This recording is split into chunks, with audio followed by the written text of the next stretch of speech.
It's a grizzly. Should we get out of here? No. We're gonna watch and listen.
Well, hello everybody. How's everybody doing this evening? Waka waka waka waka wow, crazy witch. What's happening? Facebook user, welcome to the show. Hello, Standing Stones. What's going on? Yeah. Appalachian Tales of Terror. What's going on, Cath? What's shaking? How's everybody going? Oh, man, I tell you, you doing all right? Yeah, not bad. Plodding along, puddling along. Yeah, so you got your target. I sent it out. Interesting show. Too bad you couldn't watch it. Yeah, it's so hard not to watch them. Yeah, I had to go on a spiel because, people do not understand, ladies and gentlemen. What you do on social media will come back and haunt you. And I had to give a lecture on that in this last case, and I'm not going to talk about it because you're involved. But it has come back and haunted somebody that's involved on this case. And being in law enforcement, that's one reason why I never had anybody, right, that had social media, because they put the fear of God into us, because we seen other officers get in trouble. We seen officers on the stand be like, so officer, how do you really feel about such and such? And they're like, I don't. They're like, Exhibit A, Your Honor, social media from Facebook from year 2014, February 3rd, at approximately 2:13 p.m. in the afternoon. You made a post. And they're like, what? And they're like, yeah, they got you now, sucker. But people don't understand because, no matter what you believe in or what you do not believe in, what you portray yourself as is what people paint you to others in public. Yep. And when something happens, they're going to be like, well, so-and-so was so, and you're like, holding the bag, it's empty. And it's like, what? I was just being macho man. Well, guess what? You ain't macho anymore, are you, sucker? So, and you'll understand next week when we do the reveal, because it's going to come out. But, it's really a crime out shame, because I've seen law enforcement officers lose their jobs. I've seen law enforcement officers been reprimanded. I've seen law enforcement officers lose their pensions. I've seen law enforcement officers lose cases in a court of law, just because what they post on social media. And then they want to know why people have fake names, actual law enforcement officers. So that way it's not tied back, but it is. And, ladies and gentlemen, I told them on the last show, Cath, you can delete what you want. It's still out there. Yeah, exactly. Subpoenas from Facebook, TikTok, whatever, still shows everything. I'm sorry, ladies and gentlemen. I could contest to that. I know. But, it is. It's sad. But, yes, that should be her theme song, Gris, right? It's funny because there's a group of deer that goes by the house every night. Really? A group of deer? Oh, wow. Interesting. More like a thicket, like the big woods behind me. I got a lot of wood. So last night, Cath, I was sneaking out to the trash. It was late at night. Yeah. And I heard birds. And I'm like, oh, I'm like, there ain't no birds at 1 or 2 o'clock in the morning. And don't forget, I live out in the woods, and the woods are right behind me. So I was like, and it was dead silent, and the only thing you heard was this bird just whistling. And I'm like, yeah, buddy, here we go. And I'm like, I'm gonna get to the house as fast as I can. I'm gonna get eaten alive, ladies and gentlemen. Yeah. Good. So yeah, but anyways, mountains all around Appalachia. I couldn't live where Jimmy lives. I mean, I'll be walking outside with an AR-15 strapped to me everywhere. So, I mean, a bush moves, I probably light it up with firecrackers or a flamethrower, yeah, or something. We're joking, boys and girls. Yeah, we are joking, ladies and gentlemen. But yeah, but Standing Stones, I have woods behind me and a couple of fields across there. A 17-acre cross street, like 40 behind me, and all wetlands and thickets. Yeah. Do you want to go out there at night, Standing Stones? I wouldn't. Mm-mm. So I go out with a personal alarm. And if there's any funny business going on outside, I take out my alarm and I pull the pin. And off they whole town can hear it. Oh my gosh, ladies and gentlemen. Because like I'm in a little town too, and if I needed help, there's absolutely no way I can get it quickly. So it'll take probably 20 minutes for any help to come. 2 knocks once. Yeah, no, I'm good. I'm good. Yeah. So I just look after myself now. It's easier. Yeah. So the last target I gave you, and I know I threw you a curveball on the last show, and how that make you feel, just out of nowhere? I don't mind being like sprung on. That didn't worry me at all, because that's just what I do. I don't mind any time, any place, doesn't matter. But the question totally threw me. I wasn't looking for that type of option. But when I did, it totally, I had to revise all my questioning. I've got a pro forma that I use for when I do the cases. And, I go through as if I'm reporting a proper case forensically as best I can. And I've had to change a lot of the questioning, but it totally flipped my head for the whole week because I had to reverse my head and put my head into being the opposite of what it was, as far as asking the questions go, because they're totally opposite to what we think.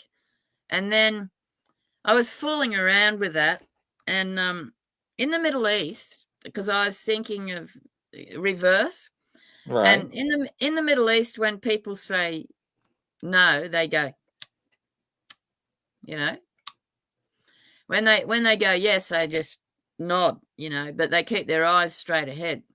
So I was trying to practice and play around with that, because when you're dowsing and you don't have any tools, you can use your own body as a tool. Like you can rock forward, rock back, or you can blink. So you can use your body as your own tool. So I was thinking back to this Middle East custom and I was putting that to dowsing, so that like there is no, this is yes. And so I was turning that into the same practice that you use when you're blinking instead of using a tool. And that became very interesting. So I played around with that this week. But all of that came from what you said, that one question, and reversing my head. And I was actually physically sitting outside and trying to switch my brain and looking at things and listening to left brain. So I'd be saying to myself, okay, left brain, left brain. So I was trying to swap sides, if you know what I mean.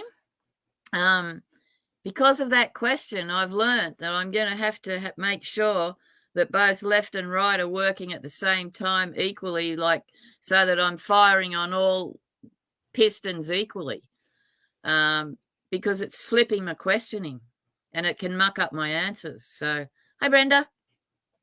Yeah. So it really did put me into a bit of a spin.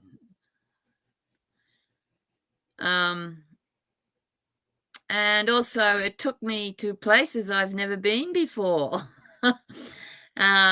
which is very interesting because some of these places I've never heard of. I'm not really a planetary, knowledge bank. But this took me to another planet, which was quite interesting. And then that that brought in shape-shifting, which I found very interesting. And the fact that it appears that, like, we know there's manipulation, of course, but the level of manipulation is pretty amazing. And the way it can totally switch and fool up a whole case, because of that gray area that we don't know a lot about. And to get feedback so that we know that yes or no, it's pretty hard to get feedback on these ones. The only way you'd kind of you'd have to do like a group and get a whole lot of people and just see what the consensus was at the end, to be able to get anywhere near feedback for this. But So I actually gave 4 people that same picture, and you're one of the 4, and all 4, including yourself, had problems with it because they were in that mentality. It was that it was human related and human was involved, and they had problems, and they couldn't get past that. And I didn't want to explain why. I yeah, wanted no, them to figure that out on themselves, right? Because when we go into cases, ladies and gentlemen, I look at it from the law enforcement perspective. I look at it from the totality of the circumstances at hand. Like I always say, everything as a whole. And like on the case we're working now, police reports are public records. Yes, they are. I don't care if it's still an active and ongoing investigation. You can still obtain them. Now, there may be some information redacted. When I mean redacted or retracted, I mean blacked out, like you get from government files, which they do not want you to know because it is an open investigation. yeah, However, you can still retrieve that. If there's any autopsy reports or coroner reports, that is public information. So, you don't have to take that information from me. That's what I look at. I look at everything as a whole, right? yeah, And that's what I base my investigation on. And I also go back and pull other documents in court. Everything's public. There are programs out there, ladies and gentlemen, that you can subscribe to, like private investigators, and get any information you want on anybody. It's not hard, spend 20 to 40 bucks. You can know anything you want about anything about anybody with technology these days. But with that being said, you don't want to rely on what the media reports. You don't want to rely on neighbors' testimony, and we'll explain that on next Friday's show because I hit that kind of hard tonight. But when you all look at these cases, you all go in not knowing anything. Just like tonight, I took that picture of that girl and sent it out. Here you go, everybody. Here's the target. And automatically I got a couple of responses. I'm like, yeah, make sure don't discuss the case with anybody and don't talk to the case with anybody within, or don't post anything about the case, on this board or in this chat or whatnot. And it's very important because I want everybody to stay, not tainted or yeah, polluted with other people's opinions or other yeah, people's techniques or their information, because everybody is going to get something a little bit different at a different angle. And that's always been the case with each case we work on. yeah, So it's very interesting to see how everybody does each case. But the reason why I threw that, I call a curveball at you and a few others, is I wanted to see everybody's reaction. And I got the same reaction. They were like, okay, I'm ready. Let's do this. And they start doing it. They're like, something ain't right. I'm like, what do you mean yeah. something ain't right? You can feel it. It's like there's two pieces that don't fit, and it's like trying to shove a puzzle piece in and it won't fit. and then you have to take it back out, look at it upside down, next, long ways. Yeah. So for the people that don't know, what happened is I covered a case in another state on another show, and it was a couple people died, and the way they died was not by a human hand; it was by animals. And I wanted to see what truth we can get from this picture of what actually happened from their perspective, because unfortunately there was a lot of questionable actions that were involved with relations to the suspect and the department, and it's a small town. You know how things go, ladies and gentlemen. Things get kind of swept. From my opinion, at the case that we covered, basically it looked like somebody screwed up the investigation, and they were like, oh my God, we didn't know it was this serious. And it's like 2 or 3 days went by, and now we're like in the spotlight, and everybody's watching. Now, not only one got hurt, now two, down the second one that got hurt now died. And everybody's in an uproar in this town over this incident. This happened a few years ago. And this one girl was very young, and some people say she was very attractive. And I told the gentleman that wanted me to look into this, and I was like, I want to go into it blind, and I only want the sheriff's information, I only want the coroner reports and the autopsy reports, and that's it. And whatever other facts that are presented, nothing else. I don't want any pollution or anything like that, because I look at it different than what they look at, right? I look, like I said earlier, I love using this term, the totality. It's everything as a whole. Yeah. And it's very important, is because in handwriting analysis, when somebody writes a statement, they will tell you, I, so and so, so and so, and they tell you a story. Now, I can take that story and break it down, and I can tell you when somebody's being truthful and when they're starting to be deceitful and they start going off track and trying to go around a subject or around a topic, that we're trying to discuss. Hey, Catherine. Catherine, how you doing? So it's not hard to do once you're trained. A lot of law enforcement's trained. I've got 5 or 6, 7 different certifications with several different 3-letter agencies, some civilian as well, that was required when I got out of law enforcement to work the civilian sector. And I've got a lot of interviews underneath my belt over the years. So it really is not hard for me. But when a sheriff's department, a police department, or an agency, however you want to say it, federal, state, local, whatever, when they release a statement, they are telling you something, right? And they use certain words to describe certain things, and they will point you in a different direction or in a direction they want you to go, just like the local news media. But the verbiage they use is also a key in how they use that verbiage. And that's what I look for, just like anybody writing a statement. Not only do I do that, but I also look at the narrative of the officer's police report that was actually on scene and what they report. Then I'll look at the narrative on the coroner's report or the autopsy report, because if everything is correct, all three or all four, all the Yeah. information should flow in a single line. Yep. This did not. This had different dates, different times. The autopsy report was held for 90 days, and ladies and gentlemen, no autopsy report's never held with 90 days.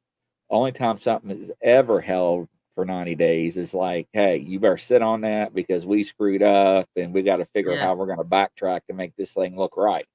I'm sorry, but that's the way it is.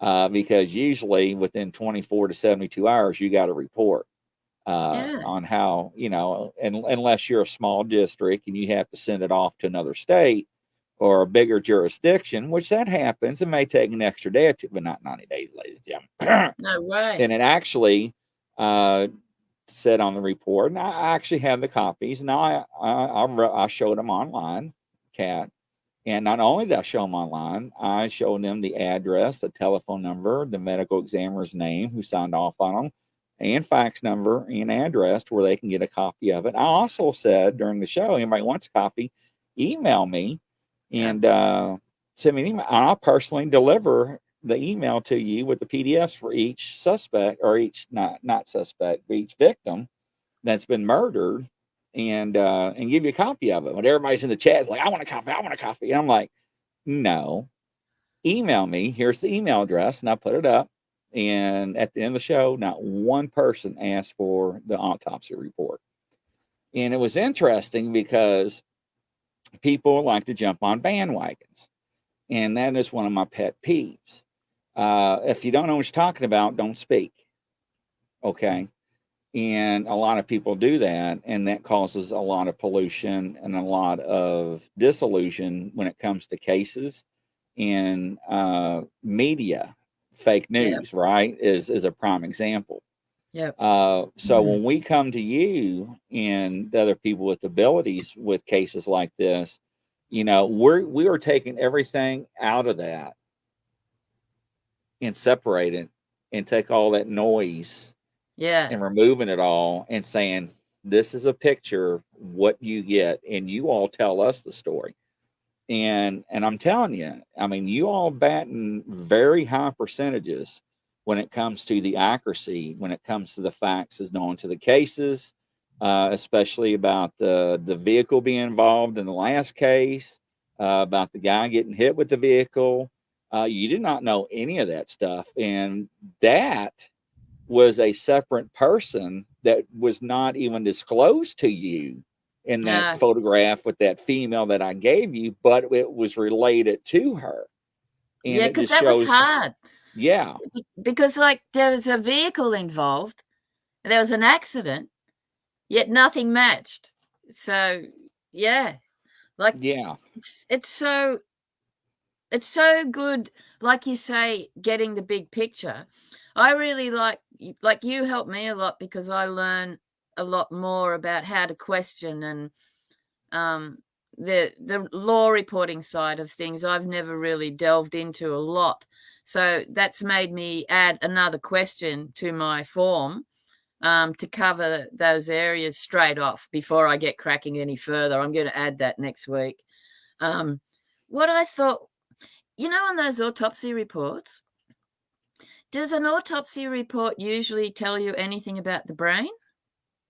So, yes, it does, right? It depends on the circumstances of the death. Usually they do weigh it.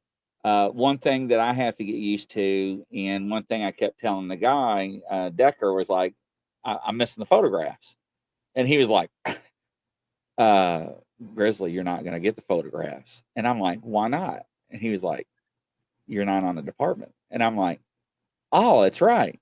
I'm used to getting the report and the photographs, right, to match it. Yeah. So I had to just go off what the doctor was saying and the measurements and the descriptions and stuff. But, then, before I took the case, I saw alleged copies of autopsy reports flying around. It said classified. And, I was talking to a state trooper last night from Michigan, also worked for the DEA and other agencies, government agencies. I'm like, you ever seen an autopsy report that said classified? He started laughing. He said, hell no. I'm like, I know, right? I said, once again, but the people that don't know, that see this, it's floating around on Facebook or the internet are like, oh man, this got leaked out. Ladies and gentlemen, it's not leaked out, right? Well, hello there, girl. Finger licking, I got you. Right in the act. What are you eating, girl? Breakfast. Oh, that's right. I forgot. It's early, isn't it? So, but no, it's actually a chocolate bar thingy. Oh, I like chocolate bar thingies. Yeah, because I didn't have time. I didn't have time for breakfast, so. Yeah, what is breakfast? I've got me coffee. You're all sorted. I got my Diet Mountain Dew over here, but yeah. But and that's one of the things, when that looked like a wine cooler, girl. Nah, it's Trojan Joe. Oh, it looked like a wine cooler, like Uncle Mike's or something. No. A Setzer. But in when people see that stuff in the media or Facebook or floating around on the internet, they actually believe that. Hey, Sean, what's going on, buddy? Yeah. And Hi, Sean. that's the thing, is they believe that information. And I try to tell people, take all that elements out of the factor and go just off facts. Yeah. You know, for example, let's say that there was an issue with you and somebody else, right? And Michelle is like, no, Grizzly, that's not what happened. Well, unfortunately, Kat, Michelle's testimony to me ain't worth anything because she's going to take your side. Just like husbands Maybe. and wives and boyfriends and girlfriends and spouses and aunts on. So you really can't use that testimony, right? Because they're going to side Yeah, normally with that. possibly. And so, yeah, so you have to really take that with a grain of salt, and it's Yeah. really not evidence. So you got to pull that out and retract that part. It So, only takes one word, like have, has, had. You know, you and can those are key one words that I look word. for. Yeah. I look at nouns, adjective, pronouns. I look at all those, Yeah. and because how a person speaks, present, past, the tenses they use speaks a lot Yeah. on different things, and because when somebody makes a statement on a subject matter or a topic or whatever, uh, they think, then they speak, or they speak, then they think. But then when they say something, they don't realize they said it till it's too late, and then they try to correct themselves as they are talking. And if you know what to look for, you can pick that up. Yeah. But you all, with that picture, right?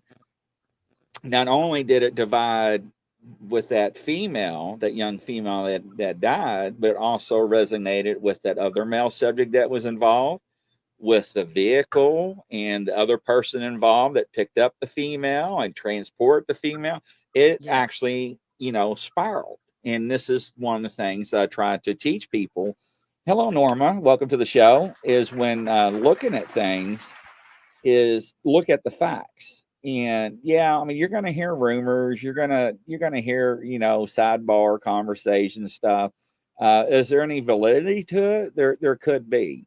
But once again, in a court of law, we call that hearsay, right? Yeah. So it's worthless. So that's one thing that we keep in the back of the mind, because in some small towns like Harlan County, Kentucky, Jimmy can tell you, people talk. Yeah. And usually when people talk in small communities, there is some validity to what's Yeah. going on, and that people do not want out, or agencies or the news or whoever that's involved. So, Yeah. so things do happen. So, yeah, but I f- I thought it was a good test for you guys. It was like it spun my head the whole week. Like it's really spun my head. And the other thing that spun me out, on those, I know I'm going back to the autopsy, the autopsies that you got a hold of, nothing Mhm. about the brain, any Uh, mention of the brain. Now, I don't recall reading that part, because I had to be careful, because the autopsy report was so graphic. So there's a lot Yeah, of yeah. parts I did skip over, Like it mentioned because YouTube will bones. actually would flag certain topics or certain keywords. Now, the other channels I'm on, it doesn't matter. You can say what you want, but YouTube's Yeah, very picky on what words you say and yeah. whatever. I So, understand that, but I just don't know if there was any mention of that at all on those autopsy reports. That's what I was interested in. Did they mention it or not? yeah, I that I don't don't think they recall. did. That I don't recall. No, I don't think they So, did. And part of my my research, the brain had a lot to do with it. So I was really interested to see if they did mention it, on the actual autopsy. well, see, when you say brain, people are thinking weight and size, and there's something wrong with the brain. you all pick up on when somebody's on the influence, narcotics, drugs, alcohol, or anything like that, right? So when you're feeling dizziness and all that other stuff, you know, down the toxicology report was included, and I did read that off of Yeah. each Yeah. She was person. loaded. Yeah, she was. Now, there's certain drugs in there that that we know for a fact that a hospital does administer, so Yeah. we withdraw that and said we can't count fentanyl Yeah. Yeah. because they do, and then doses that you know were administered in her or not. Let me retract that. The fentanyl micro levels that were in her bloodstream during the tox screen were the ones that the hospital would Yeah. administer because of the pain and the trauma that she endured.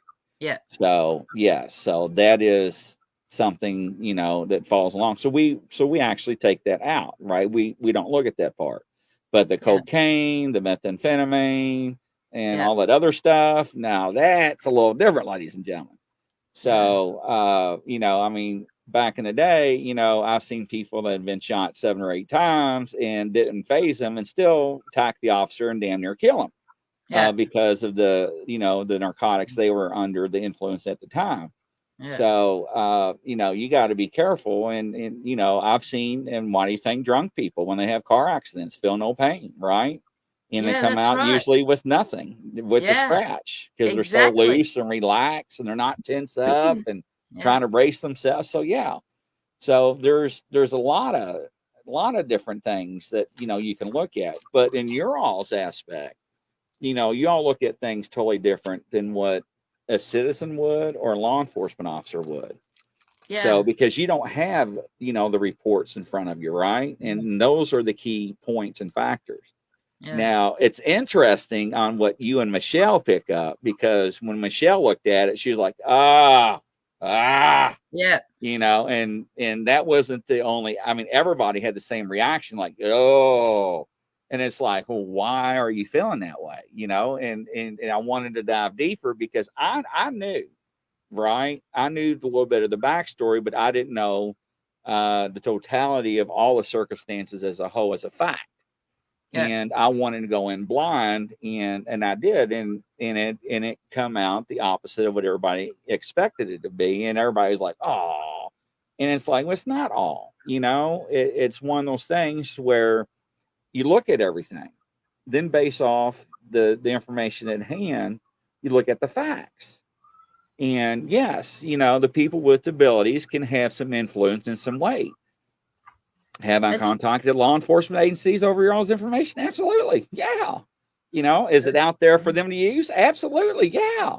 Do I tell the Facebook groups that, hey, we're doing a show? Absolutely. Yeah. yeah. You know, so they can use the information if they want to, you Yeah. know, but, you know, I mean, how do you all feel, you know, looking and working on stuff like that? I love doing it. And I to try and bring people home, and like I'm big on truth and justice, you know. I like things to be transparent, especially in the crime world, you know, when people are hurt. That's why, yeah, that last one, that there was heaps of anomalies, if that's the word.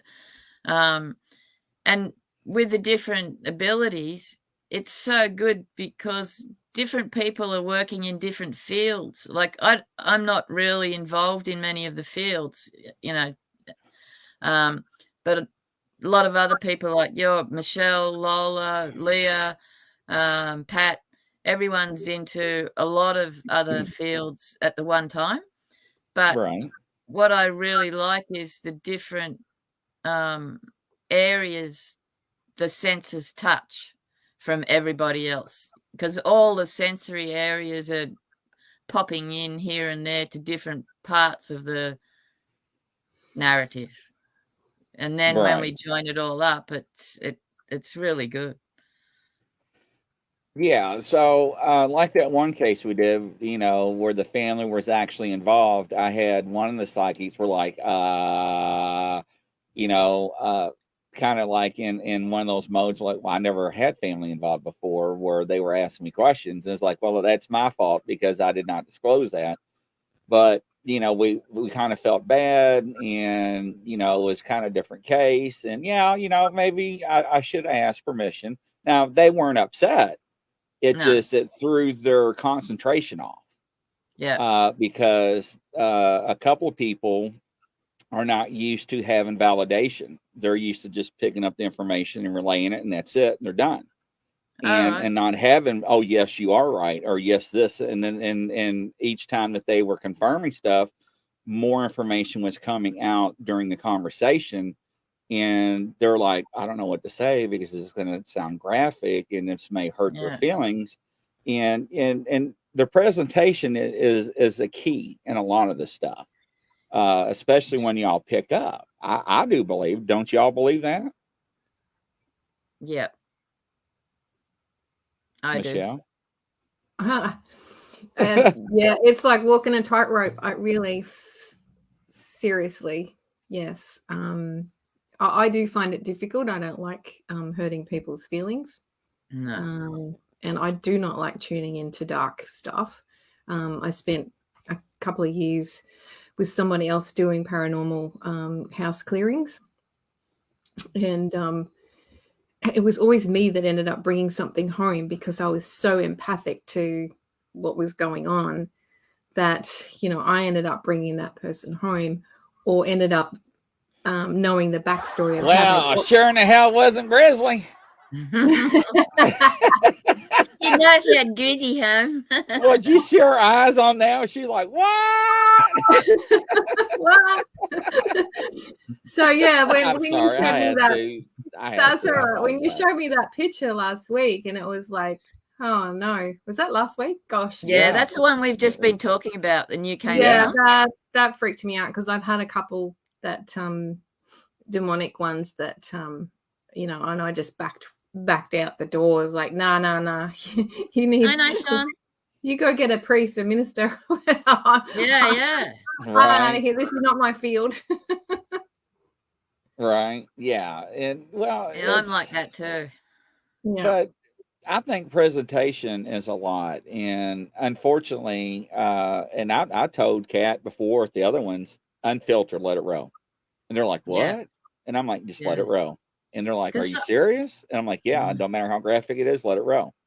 And and there's reasons why I do that on certain cases is because of the back information that I have that I substantiate are facts. And, you know, don't ask me to do a case and try to F me over and lie to me. And that's one of my things I don't deal with lightly. And when you are not being truthful about a case and about somebody's involvement, and I always tell family members, friends, and family that want me to do their cases, listen, if there's anything I need to know, now's the time. What do you mean? I'm saying if there's anything in the closet that anybody's hiding, I need to know now because it's going to come out on the air. They're like, what do you mean? I'm like, are you into anything illegal? Have you done anything illegal? Are you into anything illegal that's going to get you in trouble, that's going to be known, that's going to be aired, that you're doing right now that nobody knows about, stuff like that? And they're usually like, what? I'm like, yeah. So that is some of the things that's very crucial because, you know, that also plays a role in some of these cases. And just like that guy from Oklahoma that went missing. Nobody has ever questioned the DNA of that child. Nobody's ever questioned about the father of that child. And it disturbs me how agencies have not pursued other avenues, right? Now, just like that one case, I'm not going to keep pounding on this case. I'm not going to mention the department or the agency. But all you have to do is talk to Michelle. She's the FBI agent, and Michelle calls me up, Grizzly, I'm bored. You got this missing person case. You want some help? Hell yeah, I want some help. You know, but not reaching out for dogs and other equipment that's right there available by the state, and refusing to do so and wanting to keep the case to yourself. Now, ladies and gentlemen, now we got an issue right now. So there's more problems at hand besides what the case is involved. And that's what a lot of people don't understand. You know, when we talk about small agencies, you know, with technology today, it's harder to cover up stuff internally in a police department because everything's electronic. It's not all Yeah. paper like it was back in my days. It was a file and a handwritten report, and you typed up or printed out on a computer, and maybe saved a file somewhere on a special drive. Now everything is logged into your computer and your CAD system. You can do your reports in your CAD system. It's uploaded to the mainframe. Your e-ticket, same thing. You drive by a certain location, if you're state, and your tickets for that county was zapped to that courthouse. They automatically download. You don't have to turn in your paper tickets, and it's 3 or 4 parts, and one part's for you to keep with your note. I mean, all that, ladies and gentlemen, technology has changed. So it's a lot harder to cover up things when people make mistakes and stuff like that. And that's where you all come into play, which makes it interesting because you're neutral. You don't have a side, right? Yeah. So There's it's no interesting to see. intention. Yeah. Right. I mean, what is there for you to gain? Nothing. Yeah, exactly. So, and that's what I think makes everything really unique and different. So that's just my opinion. I agree. Well, Brenda, I like Brenda said she'd take you home, Grizzly. So you're on. Well, I a know win there. somebody would. Thank you. So yeah, but that's one thing. Is Donna. I get validation, and Linda. It's amazing how some folks can point out folks on a case without considering the bigger picture, how it fits in the world, and that's the truth. And Linda, that's really sad.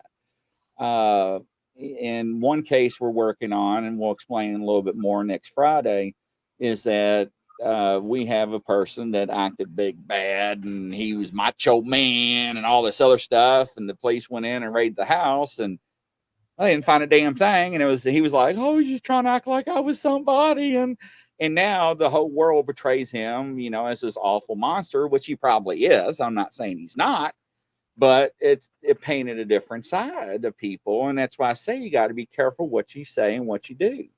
And people don't understand that, and it's so sad. And I see this a lot in law enforcement, and I say it over and over again. But bringing you all into the picture with abilities, you're neutral. You have nothing to gain. You're not here.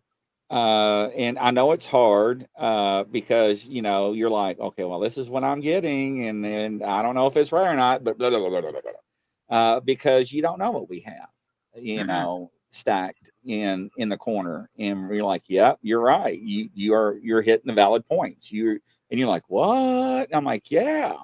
And it's neat to see how everything comes together as once again, that key jargon term, totality. At the end, everybody as a whole, and everybody's like, wow, because it's interesting once everybody gives their spiel, and I see people as they're talking go back and they'll be like, oh, I didn't go that far, or oh, I went to here, now I'm going here, now I'm picking up more. Yeah. And it's interesting, right? Because where somebody may stop, the other picks up. Yeah. And I tell the family, friends, and whoever, acquaintances with people that we do the cases for, is that, it's like taking 20 people and putting them in front of a blue Volkswagen Beetle, slug bug. Remember? Slug bug, and you punch each other. And picture McDonald's out back, and picture a tree, and to the driver's side, there's a fire hydrant. Now we go around the circle and we ask each person what they see. They see the car. Some of them may see McDonald's, some of them may not. Some of them may see the fire hydrant, some of them may not. Some may see the emblem of the Volkswagen, right? The emblem on the car on the hood.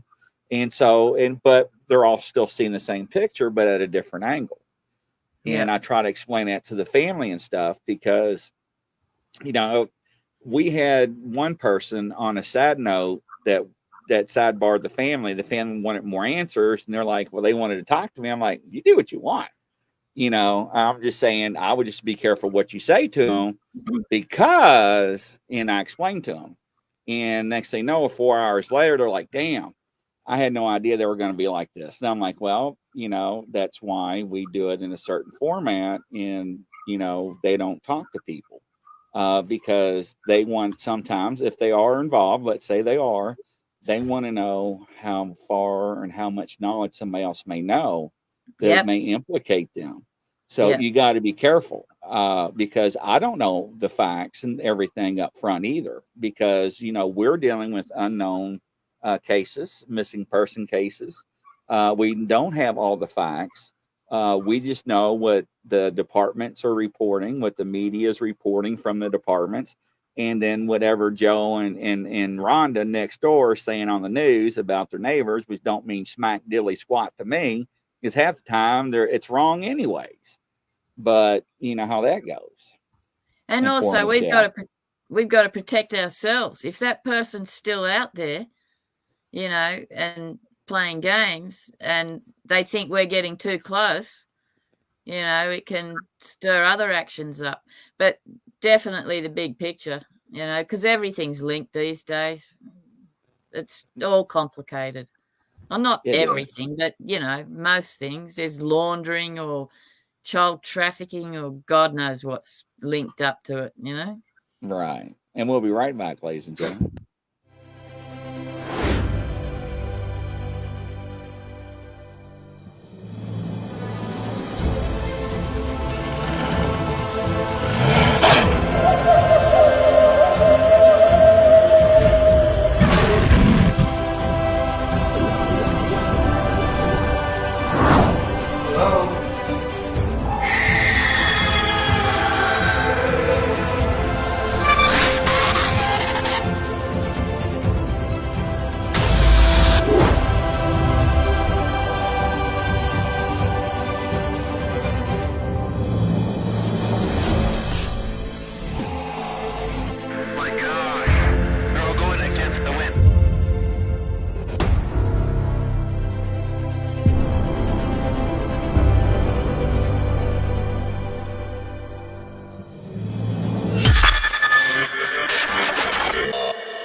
Welcome back, everybody. This is another edition brought to you by Western Bigfoot Paranormal Investigations, LLC, with Don Wyden. Thank you, sir. We got Cath. We got Michelle. Chit Chat Corner. What's going on, ladies and gentlemen? So how you doing, Michelle? You're awful quiet this morning, eating your chocolate bar. You just scared the crap out of me with whatever that was. I was like, Brizzy, we haven't even given Michelle a chance to introduce herself. Each time she comes on, we railroad her. That did not sound professional. So if you want, girl, why don't you go ahead and introduce yourself? Oh no! Now I'm on the spot again. Hotspot. Yes, you are on the spot. Go ahead, Michelle. Here. Right. Look, I will even do you one even bigger and better than that. Look at this, ladies and gentlemen. Wow! Pow! There she is. Wow! Look at Michelle. So who are you and what do you do? Oh dear. Actually, just an old hippie cowgirl from down under. I've dabbled in a bit of stuff, but you can see there I've got Owner and Connecting with Clarity. That's the little page that I run, mostly around coffee memes, as a joke. Dark sense of humor there. Michelle, who's Michelle? Well, that's interesting. I'm still discovering who I am because life's just this one big journey. But at the moment, I'm here with cows and chickens and ducks and geese, and very connected to nature and elemental type of nature spirits, which I much prefer. They're a lot less trouble than the ones that you've been talking about. So being there, done that, didn't really enjoy it very much. So I prefer to walk on the lighter side. Tongue in cheek there. Yeah. Acknowledge the other side.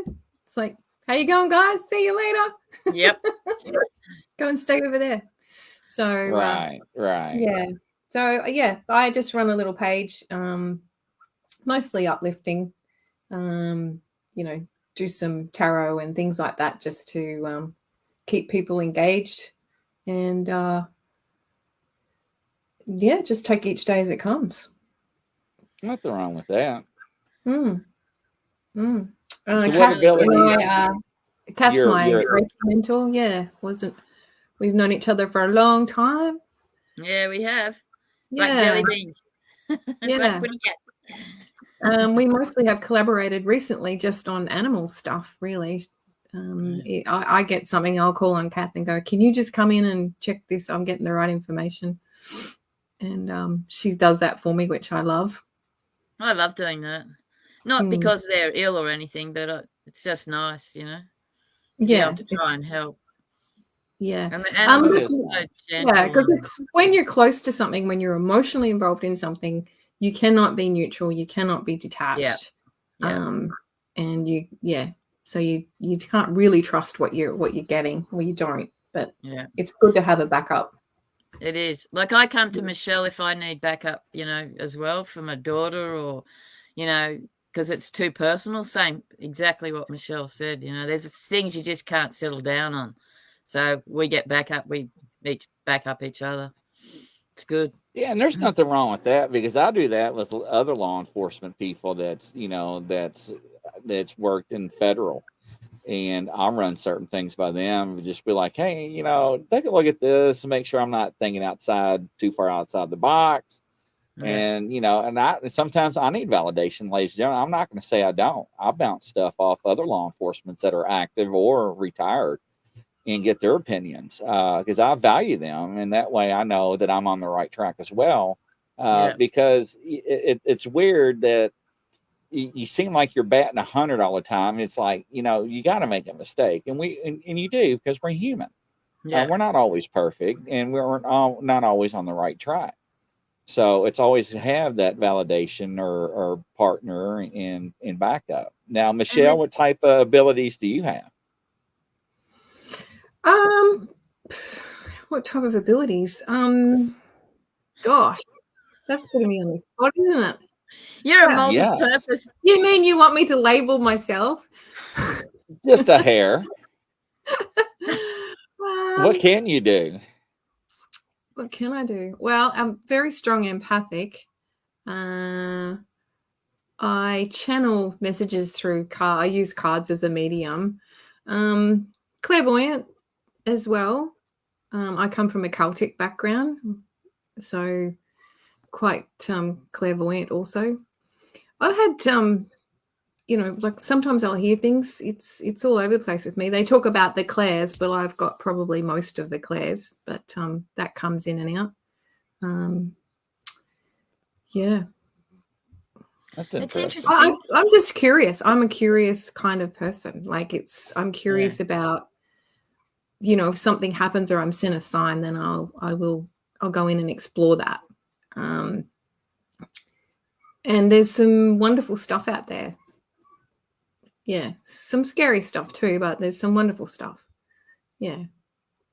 Yeah, there is. I do a UK show, and they talk about crimes too. And I didn't know they were going to use me as part of some of the experience that I have, and because I love law.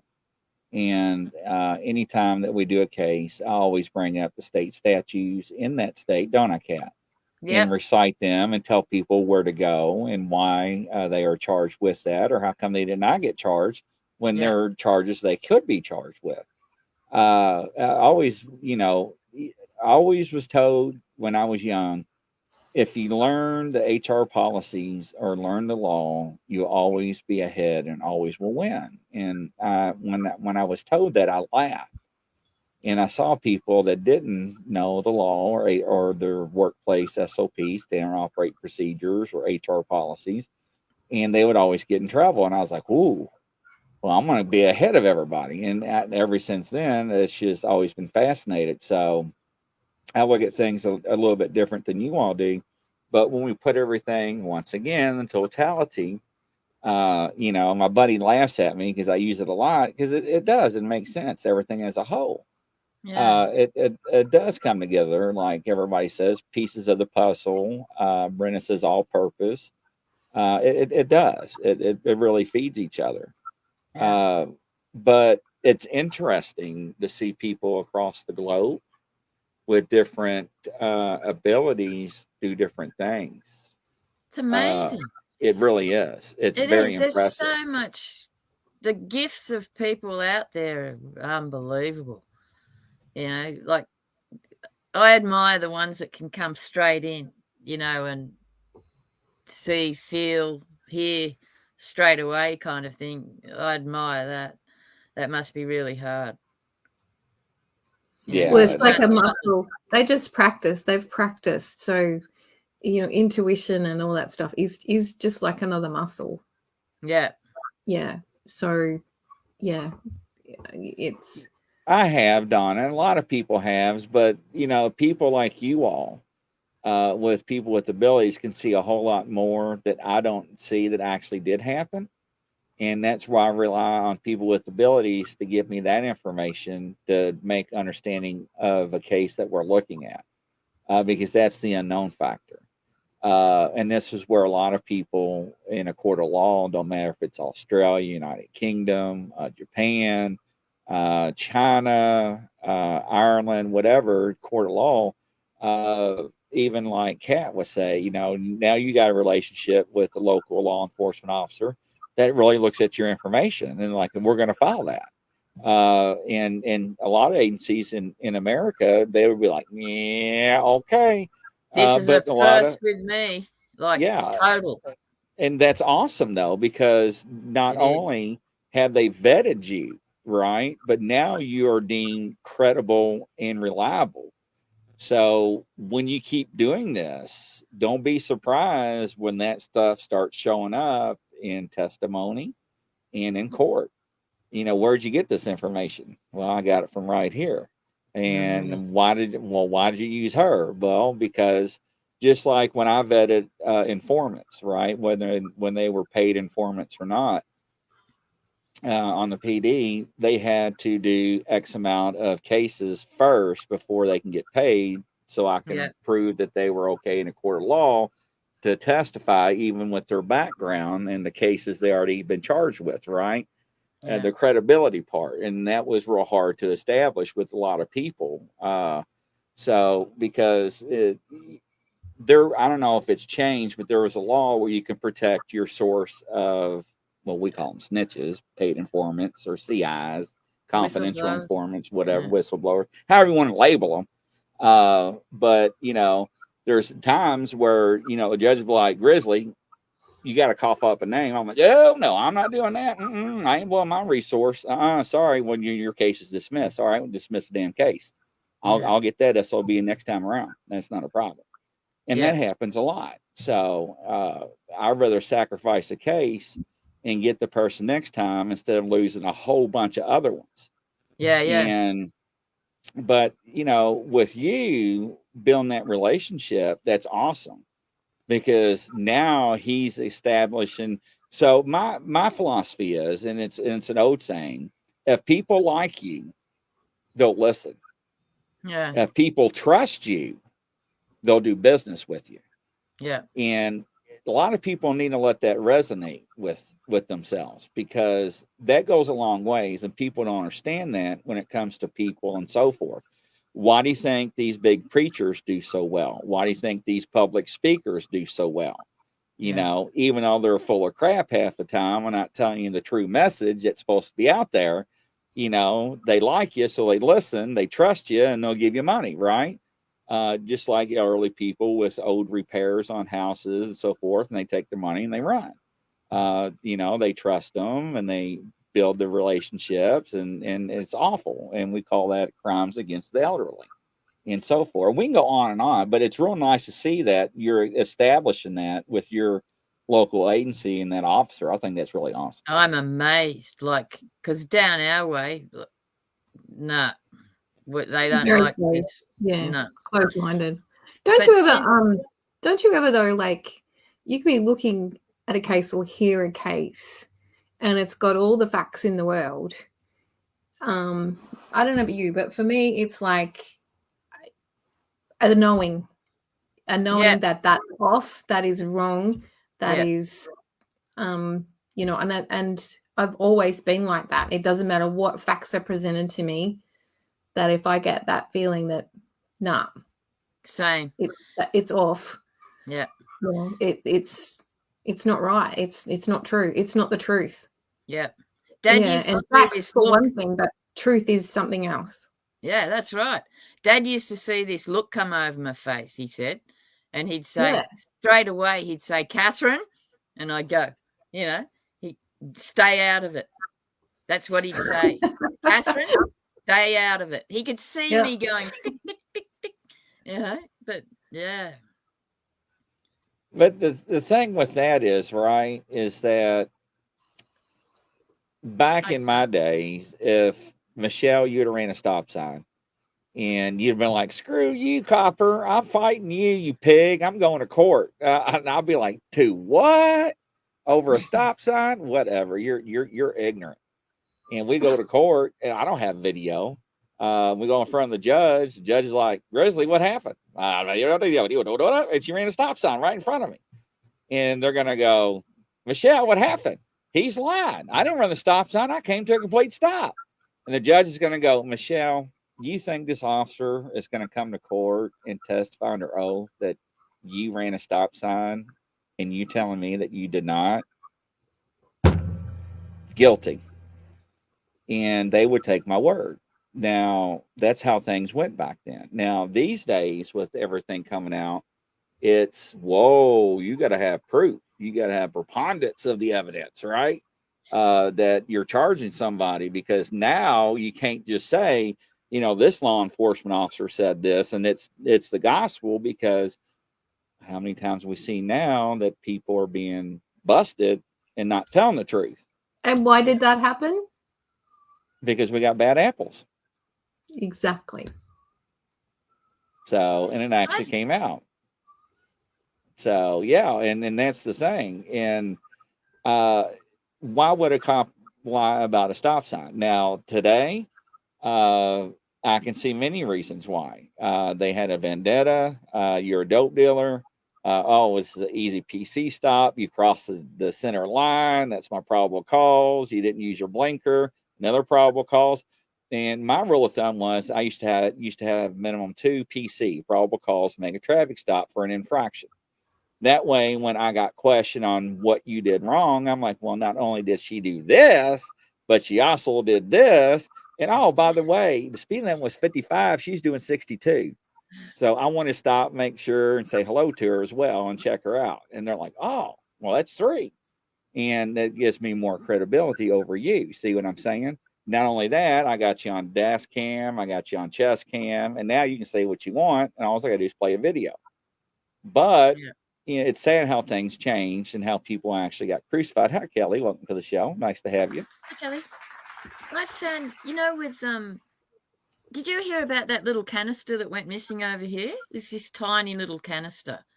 It was kind of dangerous. Anyway, now that I've got that my friend that trusts me, I keep that separate, totally separate, and I don't involve that with anything else. You know, I keep that as separate until I can go and get my feet on the ground. I've still got to do it to get my car out there. But the other thing I realized when I was searching for this canister, I thought I found it, and that time I reported it, and I sent it to, you know, the SES, whoever was in charge at the time. You know, I think it was SES Emergency Services, and they said if you got any information, you know, contact them. In the past, I had just kind of stayed quiet on things like that.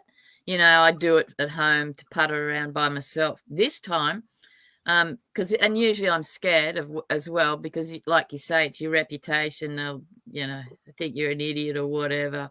But in that circumstance, I went ahead and just did it. There was no control over what I was doing. I just typed it up and sent it in. And interestingly, I reported that at 3:30 or 3:45, I think it was, in the afternoon. And on the 4:30 news, they decided to tell everybody, oh, they found it. You know, like, I have to wonder, had I not gone in there and said, well, I found it, I think it's here, blah, de blah, you know, I don't think they would have reported it. There's a possibility you are correct. So submitting report, and this is where I tell people, submitting tips into the crime lab, into the tip line and anonymous tip lines and so forth, or just doing it, you know, with your name involved. If something happens and they actually had somebody that reported that there is a possibility that this is where it's at, or this is what happened, or this is where evidence could be located, and it's found, there may be some issues in hand because now they had prior knowledge and they didn't act on it, right? Because it's a tip. Well, And yes, and they'd found it 3 days beforehand, and the road that they were advertising everywhere was not the road I found it on, which, like you say, if they were traveling on the wrong road that they weren't supposed to be on in the first place, then they're going to shut me up quick smart. And oh that's yeah, they exactly will. what they did, which I Yeah, found, they will. well, that's interesting. Yeah, they will. And we Yeah, see they that did. a lot over here, but it depends on what level, um, whistleblower that everybody likes to call it now. Depends on whether you're alive or dead. Depends See, and on that's how another high. problem. Like in Australia, I think it was 2 years ago, they changed the act for data protection, and it's going to screw Australia totally up. Whether they've planned to do it for a reason, which I think they have. What they've done is, you know, if you've got data, you can change your data. You can say you're storing it on a, you know, storing it. You've got, you know, active data, you've got deleted data, you've got data that can be changed, you've got historical data. They have changed the act to allow people to change the data.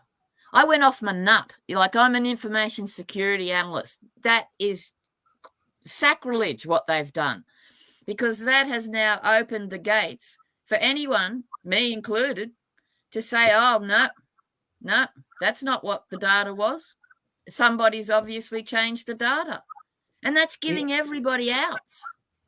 Yeah, but the thing though is, and this is what I tell people now these days, you lie, cheat, or steal, it's always going to come back. All right. And I said on the last show, karma can be a B, and you know what B stands for. And I said the word, and you know, it is what it is.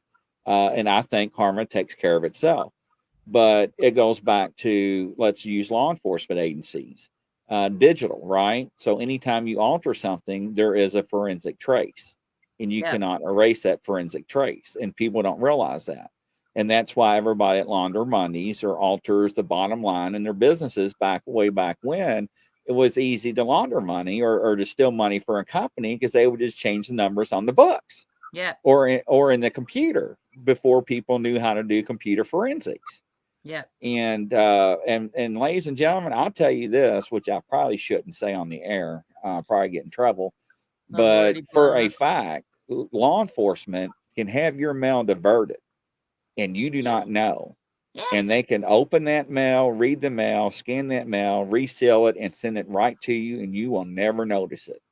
And it's very interesting, and they use that a lot with people that launder money, drug trafficking, and other crimes we cannot speak of because of YouTube, because of the keywords. We call them STs, Sams and Toms. If you know what ST stands for, you know, traffic. But anyways, trafficking. Okay, Yeah, gotcha. so that's what we have to call ST, Sam, Toms, Yeah. initials.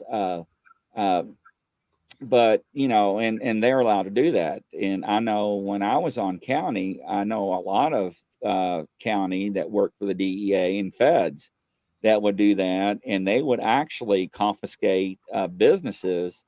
And there's a term, I can't think of it, when they catch somebody doing something illegal, they can take their cars. I forgot the term. Brenda, help me out. Whoever's still here in law Yeah, enforcement. when they I forget. It's a jargon word. Yeah. They confiscate it, but they can have it as their own, and they can sell it or use it. And a lot of the undercover vehicles, like the Corvettes and stuff, and fancy cars and truck, and you'll see it on Facebook and the news, brought to you by your local drug dealer. With this big car with rims, because that's where they got it from. They confiscate the car because they so dope out of it, and the car's theirs, right? So it's very interesting. I mean, I can tell you, agencies got Hummers out of it, used it for parades off a drug dealer. Let's see if I can put the term asset forfeiture. Thank you, Tammy. That is correct. Asset forfeiture. That's it. Yeah. Yeah, but that is what it's called. And they actually have done businesses like that, vehicles, boats, and they would use them, and they would patrol in them, and they would put them out there on the Ohio River, and it's like, wow. And they would put their logos, the police department logos on it. And to me, it was hilarious. It was a mockery, but it was to tell people, hey, you dumb, you mess up, we're not only going to arrest you, but we're going to take what you own too and take it with us.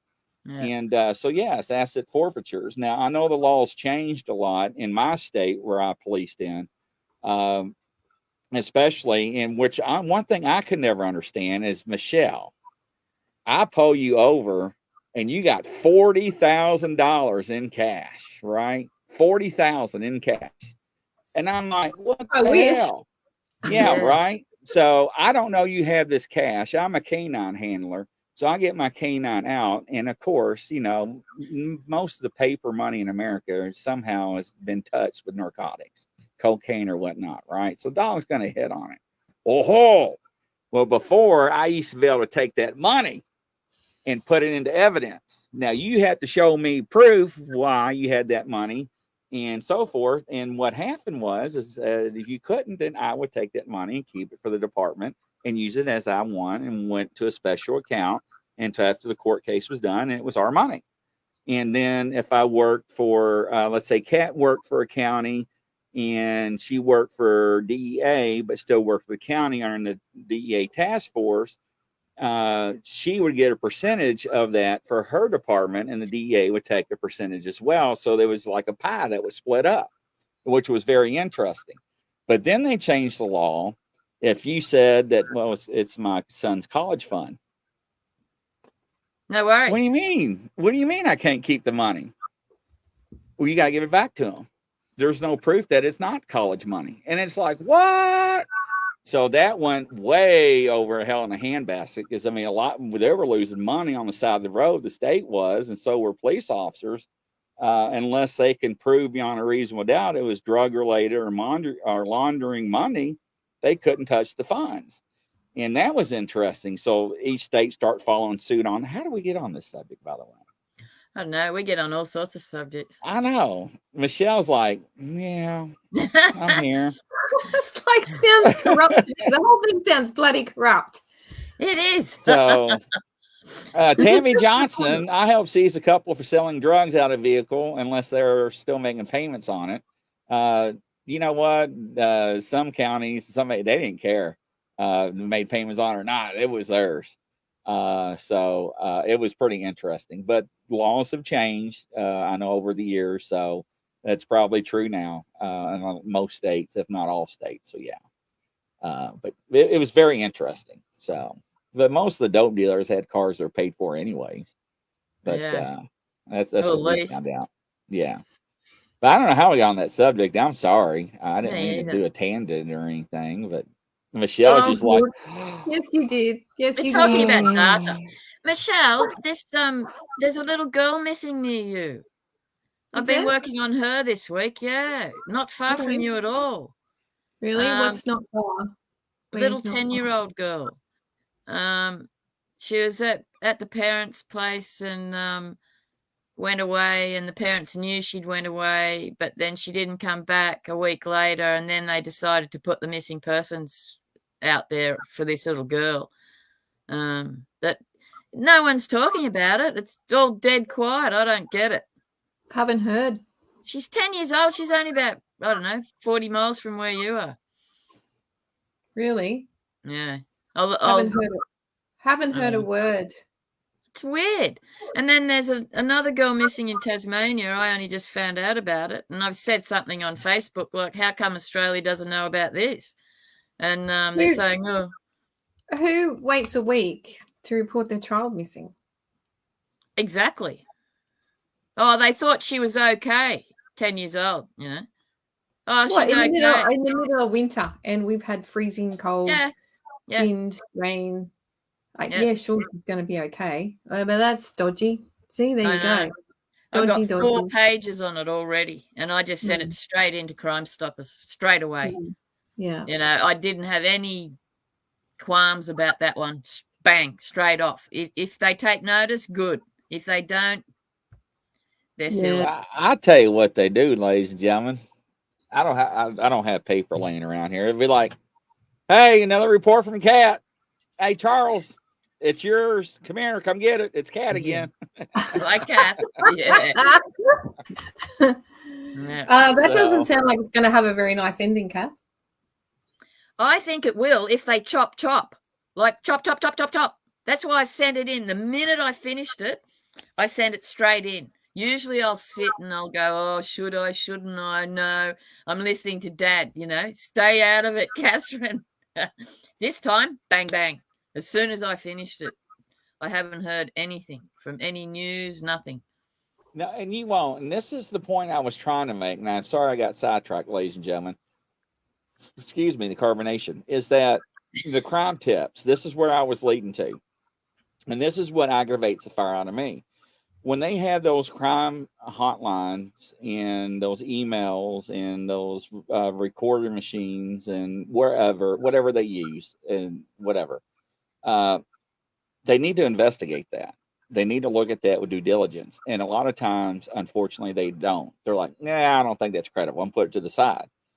And this is where things that could have been credible were overlooked that could have helped solve the case, or went into a different direction and went to the person that was actually involved and led to the actual person that did the crime. And that's really sad. So I've seen that a lot as well. You know, and it's, you got to take the human factor out of it. And that's why some agency says, you know, well, we get over 550 different tips and we had to go through each one. Okay, cry me a river. You know, I'm sorry. You know, and ladies and gentlemen, I'm sorry that people are crazy that just want to call in and like, I think it's so and so. And I just don't, you know, because they didn't like them. They want to throw them under the bus. And next thing you know, they take a detour off.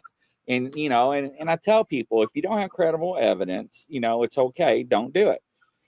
Yeah. But if your moral compass is telling you that, hey, they maybe probably need to go in this direction, I recommend calling, because, you know, and I tell this people all the time on the police department, I'd rather you be wrong 9 times out of 10, because that one time you're going to be right, you're going to hit a grand slam. So don't worry about each time you call me out here and nothing's going on, because that one day that I show up or I get that call, I'm still going to act like something's wrong, because the day I don't is when, what's that old saying? Don't cry wolf, right? Yeah. So Linda Banks, if the property they are accepting as collateral is not really owned by the party seeking a loan, the bank has no recourse on the property if the loan of seconds with the loaned money. So I've actually known, and well, see, the laws, I don't know, in my state were different. So I don't know if the asset forfeiture, if the businesses were paid for, but they actually got the building and the property and the contents inside because of what they were doing out of the business and selling what they were. Now, maybe I didn't know the full logistics behind it, or, you know, the full details. But like I said, the laws have changed dramatically since I've been on. So there's probably restrictions on that. So probably so. But in this, go ahead. No, sorry, you go.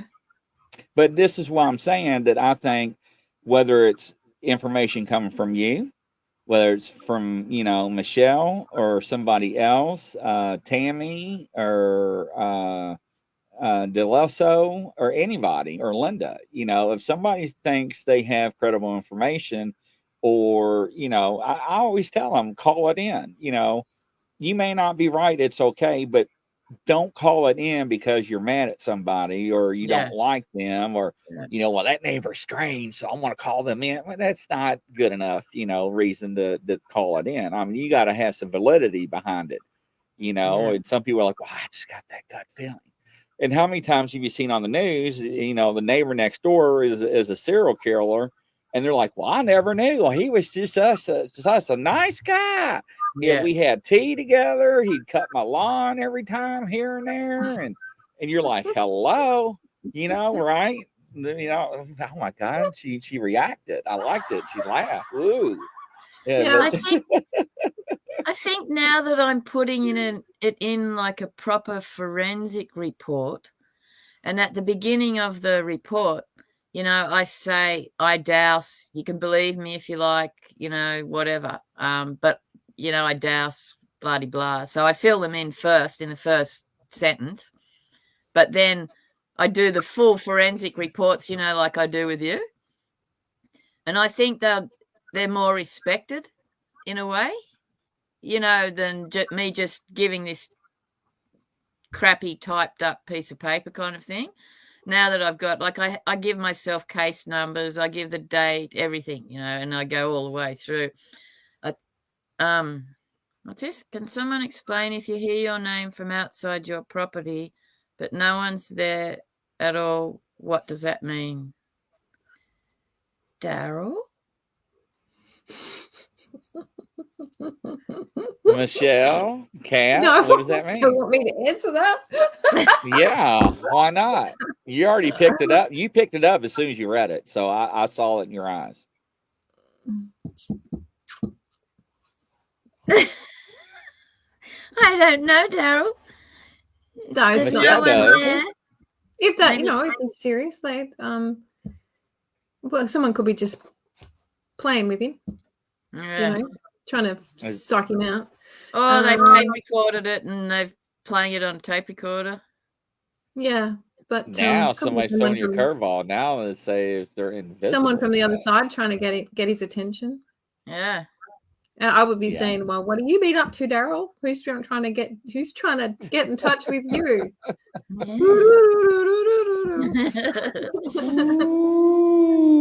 But anyways, Daryl, have you had somebody that recently crossed over or something? So have things in your house been moved or misplaced and some weird stuff? But just questions, because that will answer a lot of things. That will answer your question. But it is, but once you establish a rapport in a format, right? And no, Daryl says no. There's no is there at all, as I'm alone, away from anywhere. Yeah, so definitely paranormal then. Yeah. Like message maybe incoming. Incoming. Yeah.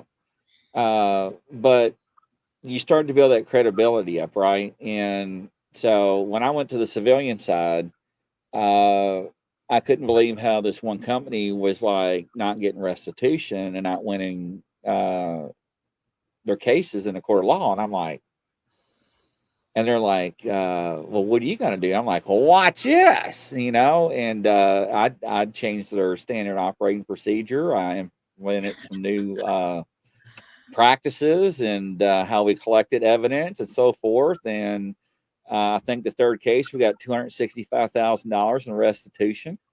I got a 3.5 hour long confession, and we sit there and went over everything that the person has taken and so forth. And, and they're like, and it's like, I'm not reinventing the wheels, ladies and gentlemen. This is how you do things, and this is what the police department wants. This is what the prosecutor wants, and this is what the judge wants to see, right? And that's the only thing I actually implemented was, as you're going to take a report like law enforcement, and this is the format you're going to use, and here's the structure, and here's the verbiage and this is how we're going to stack the paperwork on top and how the format. And the company was like, oh my gosh, we're winning all these cases, we're getting all this money, people are going to jail. And I'm like, oh, you want to see one better? That person that make that restitution payment, guess what? Hey, it's Grizzly. Guess what? You remember that Sarah Jones girl? Pick her up. That BI did not make a payment. So she, yep. She just broke her probation. Yep. Go ahead and pick her up. Now she's got 3 years sitting on a shelf. Thank you. And I go to court, and next thing you know, she's got 3 years, sitting in jail. So, and people were like, damn, I ain't going to take that no more. I mean, so, it's small. How do we get on this subject again? We do. I just I have no idea. Y'all get me like twisted somehow, I have no idea. We go from paranormal from Daryl to me talking about, I have no idea how we got on that subject. See, Kat, Michelle, what y'all do to me? I was going to say so. I totally lost it. Yeah, I lost it. You lost it. I was going to ask you a question, and now I can't think what it was. Oh, well. I didn't know what we were talking about besides me. I have no idea. What are you thinking about, Michelle? You're thinking about something deep. Oh, no, lots of things, actually. I'm just hoping that they take note of Cath's report, because that little girl's not in a very good place. So that needs to be sorted quickly. Yeah. And Daryl and he's I reckon it's a passed over loved one trying to get in touch with him. That's what I'm thinking. Yeah. Yeah. Can you recognize the voice? I don't think he's thank you, Deloso, for enjoying that, though. I don't think he's recognizing the signs that he's missing in the house, is what I'm thinking, and they're trying to get his attention. Linda, people have true to the facts without guessing. It's like Soku. I never did understand that daggone game. I try to learn that. I still, this day, cannot figure that out, how to play that game. You know what game she's talking about? Yeah, I'm not good at it either. It's a number game. I love Sudoku. That's great. Great brain trainer. Yeah. Brain trainer. No wonder I'm no good at it. Numbers are you're either into them or you're not into them. I'm into numbers. No, not dollar numbers. Here we go, ladies and gentlemen. It took me 6 months to learn. Thank you, Linda. That makes me feel a lot better. Because after an hour and a half, I got mad and tossed the damn book. It's very addictive. It's very addictive, so it's not a good place to go. I never forget when Chinese checkers first came out on the iPhone. I got hooked on that, man. And then they had that karate chop game on the. This was awful. You remember the fruit chop game? But you had to shake the iPhone. Remember that game? You'd shake the iPhone, that one game. I can't remember the name. Somebody's going to remember the name. But here we are working off duty, my captain and myself, and we're both sitting in the car shaking the heck out of our phones up and down. And people are driving by going, and we're like, what the hell are they looking at? And we're like, I don't know. And they're like, how many points you got? And we stop and we look, and they're like, damn, how'd you get that far? And we keep, and the harder we shake them, the more people drive. And then we cause a car wreck. And we're like, what the hell? What did you see? They're like, yeah, they just rear-ended him. I'm like, well, I wonder why. So we get out and we're like, hey, are you all okay? And they're like, yeah. What was you all doing? What do you mean what was we doing? We're working off duty. What kind of cars did you used to drive around in? Crown Vics. Then we went to Chargers and the Explorers and stuff. But so you'd there be was a fagging game along. that you would take your phone, you have to shake it to get points or something. Then the way it was, let's see what Linda says here. I don't know that game. It's a hide and seek game. Each cell number is hiding behind a door. The evidence points what numbers there. I guess and only screws things up. Oh, okay. I thought maybe she knew what the name of the game was, but yeah. But it was funner than hell because people thought we were doing something dirty, and we didn't realize it until the woman, the wife, the husband's wife told us, and we're like, what? They're like, yeah, that's why we're looking at you in the car. We didn't know the car in front of us stopped. Should have been doing it like this. Yeah. I tell you what, if I saw you guys coming up behind me, I'd lead foot it fast as I could. Would have been really appropriate. So, but yeah. But anyway. Did you have like an emblem on the side of your car, you know, like the old aeroplanes? Oh no, it was a marked unit, yeah. Yeah. It was, No, it I'm was being marked naughty unit. here. So, but yeah. How do we get on that subject? See, I don't know. Y'all get me sidetracked or side twisted something. I don't get it. I really don't.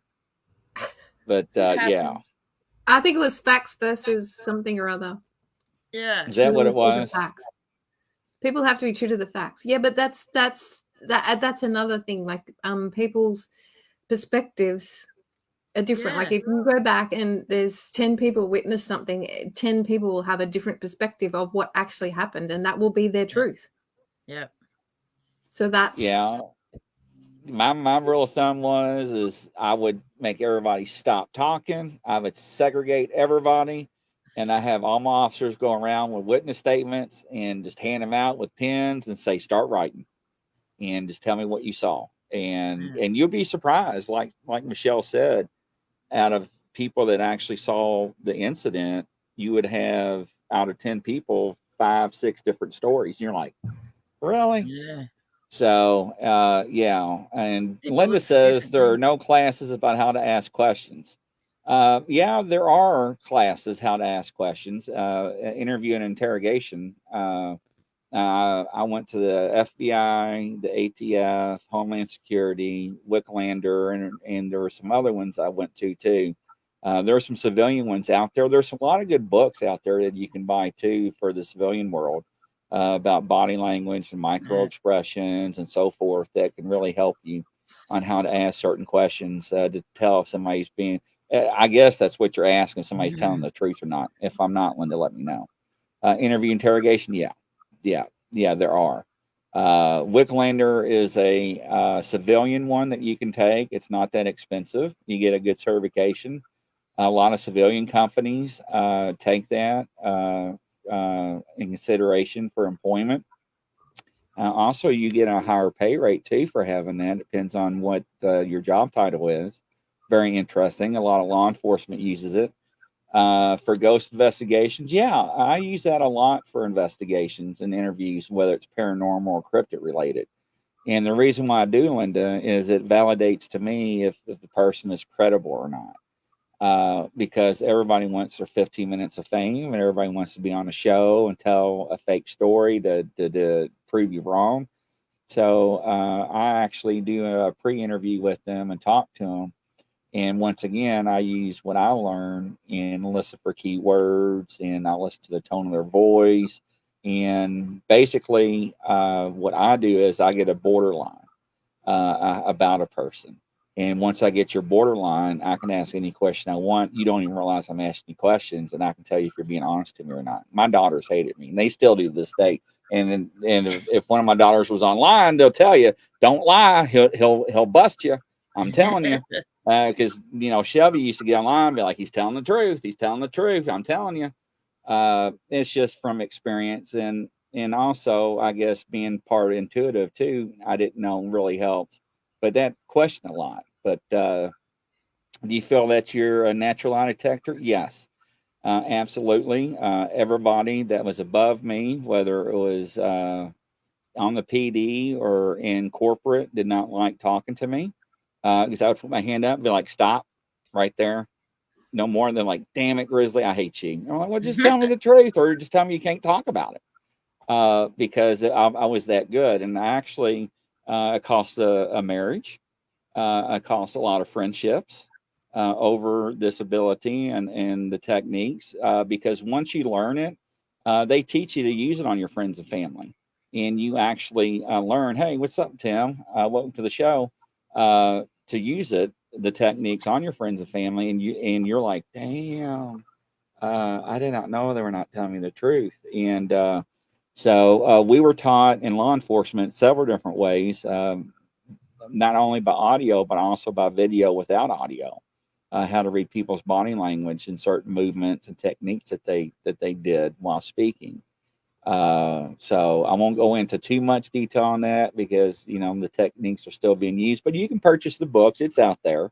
I was just giving respect for the detectives or people in law enforcement. I don't want to. It's like a magician, right? I don't want to reveal all the tell secrets Yeah. or tricks to the trade because they're still being used, and I don't want people that are criminals be like, well, now I know, maybe I need to change this up. So I'm just kind of careful. There's some of those cases that we do. I'm not going to give locations. You know what I mean? Like some of them, I just won't give it. No way. Because we don't know if they're under protection or we don't know who's got what or who's. So I won't say. Yeah, and Linda's right. People with abilities is even harder because, like, just a minute ago when I said, Michelle, what are you thinking about? I picked up her energy and her feelings, and she was really thinking very hard about a few things, and I was curious. I wanted to know what she was thinking more of. That's why I asked. I know Michelle when she's dabbling. I know Michelle when she's bored. I know when she's intrigued and she's like, I just know that already just by speaking with her just a few times. And it's me. I have that unfortunate problem that everything I'm thinking is written on my face. I'm the same. And some people are just easier to read. And I can tell you some things right now that would probably make Michelle pass out and not fall over out of her chair and be blushed. But I won't do that to her, right? Because I respect her as a human. I can't do that. No. I could use a good laugh. Come on. Hey, no. I ain't going to do that. I ain't Hit me going to with it. embarrass anybody on the air. Come on. You couldn't embarrass my Michelle, I don't think, Grizzly. You just put it out there, and now you're just gonna I didn't mean to. It was an accident. What'd you do? What did you do? All right. I personally put it in the private chat. This way, this way you all can see it, nobody else. But it's true. When I go quiet, Grizz knows I'm ticking over as well. There we go. Of course. Are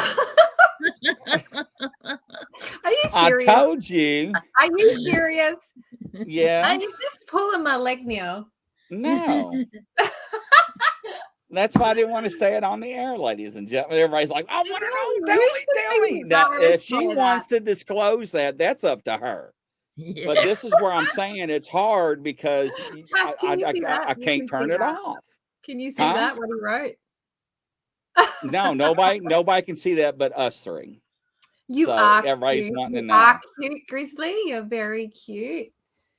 Yeah. So, especially if you're into big hairy man.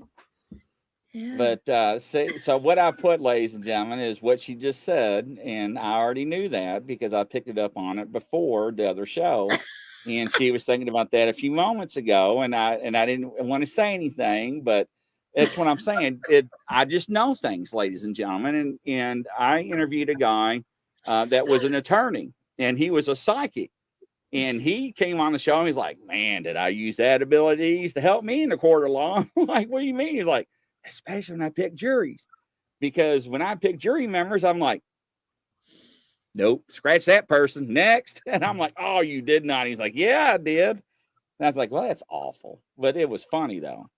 But yes, it's just, I just know things. And it's just, and it's hard. And Linda, you're right. A lot of people do lose friends and loved ones and family members over stuff like that, and it's sad. And that's why I don't talk to certain people anymore because I kept it a secret for a long time, and somebody called me out on a show, and I was like, why'd you do that? They're like, because I know, and I'm like, I was like, I don't want everybody else to know, but yeah. So, Grizz, when I'm thinking, no, I'm not. We're not playing this game. Sorry. I've been tested many times on the live air, remote viewing with pictures with Angela Ford that used to work for the CIA, FBI, and the Department of Intelligence Agency for our government. that actually remote viewed on the Soviet Union during the Cold War. I've been tested by other people with the ability. It gets old. Okay. And I can tell you this, I'm not always right 100% of the time. Nobody is. Yeah. And it just always doesn't just work this way. Not for me. Okay. I try to block mine out as much as possible. But sometimes it's just like, hello. And Michelle was like, hello. And I was like, oh. So it is a hard life to have. And so you have gifts also. So that's nice. So you know exactly what we're talking about. So yeah, so you're not alone. And now I'm blushing. Ooh, it's gotten hot. Poor cat. Poor Michelle. I tried to tell you I didn't want to do it, but oh no, you said it. Go ahead and do it. It's Oh, okay. Linda. you see me blushing? I'm not blushing at all. Oh, you did Oh, blush. Linda, God. there's been a debate about what remote viewing, what is remote viewing and what are you saying? I'll let the ladies handle that. What's the debate about? What Is is it it? possible? Yeah. Yeah, it is. Debate. What? Yeah. So yeah, You remote viewing is absolutely. And some people are really good at it. Yep. Yes, they are. It's And just you practice. Very good at scared. it. Yeah. And yes, you Uh, should be scared. I love it. But it takes you really got to practice. It's not easy. You know, to stay in the zone long enough. Like, and when you come out and do a repeat session, it's not easy. Remote viewing's amazing. It's incredible. The people Yeah. that get to the stage where they're doing little clay sculptures, you know, level 5, I think it is, amazing. so Yeah, it does take it practice. is possible. Yeah. Now, if ever, no, I don't even look for that doll's arm. I'm sorry. I put it out of my mind as much as possible. It scares me. It's going to show up on its own. Linda, is astral projection or is that no? That is the real deal. Yeah, no, I didn't really believe in it too much for the longest time.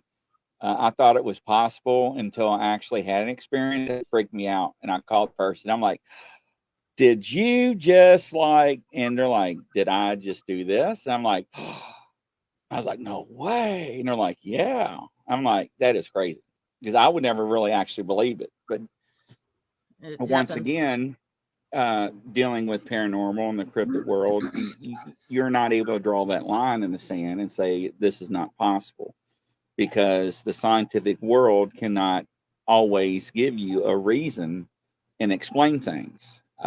You know, just like people that are psychics, people that are psychic mediums, clairvoyant, clairaudience, remote viewers, dowsers, and we can go on and on about telekinesis and so forth. So yeah, I mean, there's a lot of things that we can talk about. It's just another visual tool to Is astral projection or just giving the guides the info? I want y'all to answer that one too.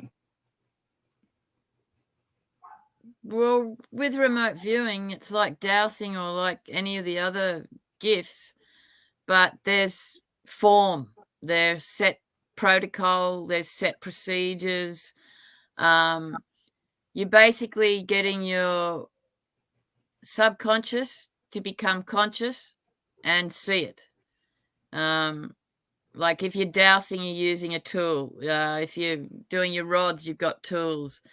If you're healing, you've got your hands. It's just a different tool, basically, with a lot of protocol, which I really like because it sets the form. It gives you I can't think, procedures, like a layout. And there's anywhere you can go, upstairs, downstairs, middle, anywhere, like past, present, future, very similar to the dowsing. But there's just more protocol, I guess. Like there are healers out, different healers that don't like using symbols, for example, in Reiki, whereas other people will be big on their symbols. Just depends on what tools you need to be able to keep into set protocol, I guess. Now, do you feel remote viewing in your head, like on the left side, Michelle and Kat? No, Makes remote viewing's more third eye for me. Yeah, Me, it's just a flash or a flash image to me. It's not like a video. Mine comes in pictures. Yeah, It's like that's right. wow, that's how Yeah. mine come. Yeah, And and when astral projection is like an body body, experience. that is correct. Yes. So it's different. So when I was actually tested on remote viewing is with Angela Ford on one of the shows, and she was pulling up an image. I'm like, you don't have to. And she's like, what do you mean? I was like, yeah, this is what the image is. And she was like, yeah, you're right. And she showed everybody. She's like, let's do another one. I was like, let's not. No, we're done. And I'm like, no. She's like, let's do another one. I was like, you don't have to. And she's like, well, I'm trying to pull it up. I'm like, you don't have to. Here's the image. And she's like, well, would you let me pull it up so I can show them? And I'm like, okay. And it was the image. And, and she did it on another show. And I'm like, you know what? I'm going to do this one wrong on purpose. And I did it wrong on purpose. And everybody's like, you got it wrong. I'm like, well, because you're not always right, ladies and gentlemen. Right? Yeah. But it is. It just, with me, I'm asleep. I had to stop now and take a look out of me. It is. You're right. Tim, can they tell me? Let me click back on you, Tim. Can they tell me why I took memory from a pre-birth? What does that mean? That he remembers? From another life? He remembers? Yeah. Pre-birth? Was that in utero, or is that past, like pre, conception, like specifics? Yeah. Are you talking another life or prior life? Explain that, Tim. I learned to focus sounds important. It is, Linda. Yeah, it is. I'm not good with meditating. And grounding yourself, I'm not good at either. So and if some you don't people, do those things, some people like Michelle is pretty good. Yeah. You're right. Yeah. A flash when like meditating. No, I get flashes of pictures. Like, for example, when I was picking up on Michelle, Linda, I was picking up her energy, and I was just seeing some of her thoughts, and that's why I was like, "What are you thinking about?" And which topic? Because she was thinking hard on about multiple topics, and I wanted to see what she wanted to say. It's just weird, and I don't. It's hard to explain. They can explain it a lot better than I can because they've been doing this a whole lot longer than I have. So. When folks start describing things to me at a moment, I'm there and they're talking about seeing things. Now, what do y'all call that? That is, to me, remote viewing, right? And sometimes they can trigger. It's a sensory trigger during a conversation where you can pick up on, like I did with Michelle, just certain things is like, oh, really? It's interesting. Or, oh, now you can see a video playing or pictures playing. And so I know what you're talking about. Does that resonate with you all at all, what Linda's talking about? Depending on...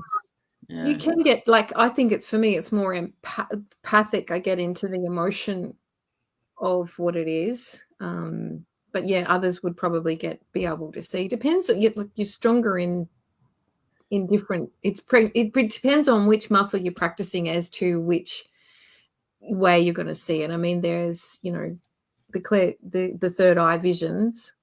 And if there's a task or an intention, because you don't just walk around and see everybody's thoughts, and you usually have an intention. Well, you really shouldn't. I mean, that's not really. It's like the Reiki rule. You ask permission first. Yeah, exactly. But if someone is telling you stuff, then they've given you permission, and then's when probably you're going in. If you're naturally like that, you're going seeing and feeling things. But you just don't walk up to someone and start reading their mind and stuff. That's not good etiquette. It's disrespectful. I know. It's totally unethical. Yeah, it is. But with Michelle, she's like, whoa, it was like a big shiny light. For yourself. Do what? I think Linda You're would bad, be good at bad. remote viewing. It sounds like she actually would be very Yeah. good with remote viewing, and there are places where she can go to get studies done and to enlighten herself on that. And I think that's something that she probably should pursue. Yeah. Tim says before birth, Yes, sorry, he Tim. says he waited for 2,000 human perception years in love and light. And he also says, I was called from the light by St. Peter and viewed many lives that I could live birth to death. I didn't know it was St. Peter until way later in life. I kept it a secret most of my life, knowing others wouldn't understand. So, yes, I'm one of those pre-life memory people. So I had that Bigfoot encounter and maybe related. I don't know. So this is past life regressions, correct? Am I wrong? Yeah. So Possibly. sometimes, like most of us can't go through the veil of amnesia when we're reborn or coming back onto Earth. And but occasionally, for whatever reason, someone slips through that. Yeah. Yeah, that makes sense to me. And that's what I think. Tim Yeah. says, always been suitable to ghost. We know from experience, Tim, people that do have abilities, some type, whether empathic or intuitive, are more radiant and open in the spiritual realm, are more attracted to people with abilities and so forth. So it's like, remember that beacon of, oh, they see that and they want to come to you. So just let you know, be prepared, because if you dive deeper into that, more stuff can come out. So, well, I'd like to take a jump into that void. Well, how would you ladies describe how to start that journey? I don't No, I think he understand. said he knew he would take it, so he jumped into the void. Is this? I think that's he's explaining how he Oh, got I thought he was asking a question. It was a dark through the swirl. veil of Okay. amnesia. Yeah. Yeah. Okay. I So, got you. See, um, I'm kind of so slow, ladies and gentlemen. there's so many different areas up there, and so they're touching me on the head. Oh, sorry, it gets like ants. So there's kind of like there's all these different rooms, I guess they are, but the void, would be one, whereas kind of like limbo type of thing, that nothingness. But there's the glow as well, which is where you get to see everything that you've done or not done in your lifetimes, or or in this lifetime. There's just so many different areas up there. So this is interesting. Like, I love that stuff because it confirms what I see in visions sometimes. So, Linda, I've been recently in the last years been having past life regressions in my dreams and journal and review 2 dreams and enlighten me. Yeah. And I always tell people, always keep a pad, a paper next to the bed, and a number 2 pencil to write down your dreams. Absolutely.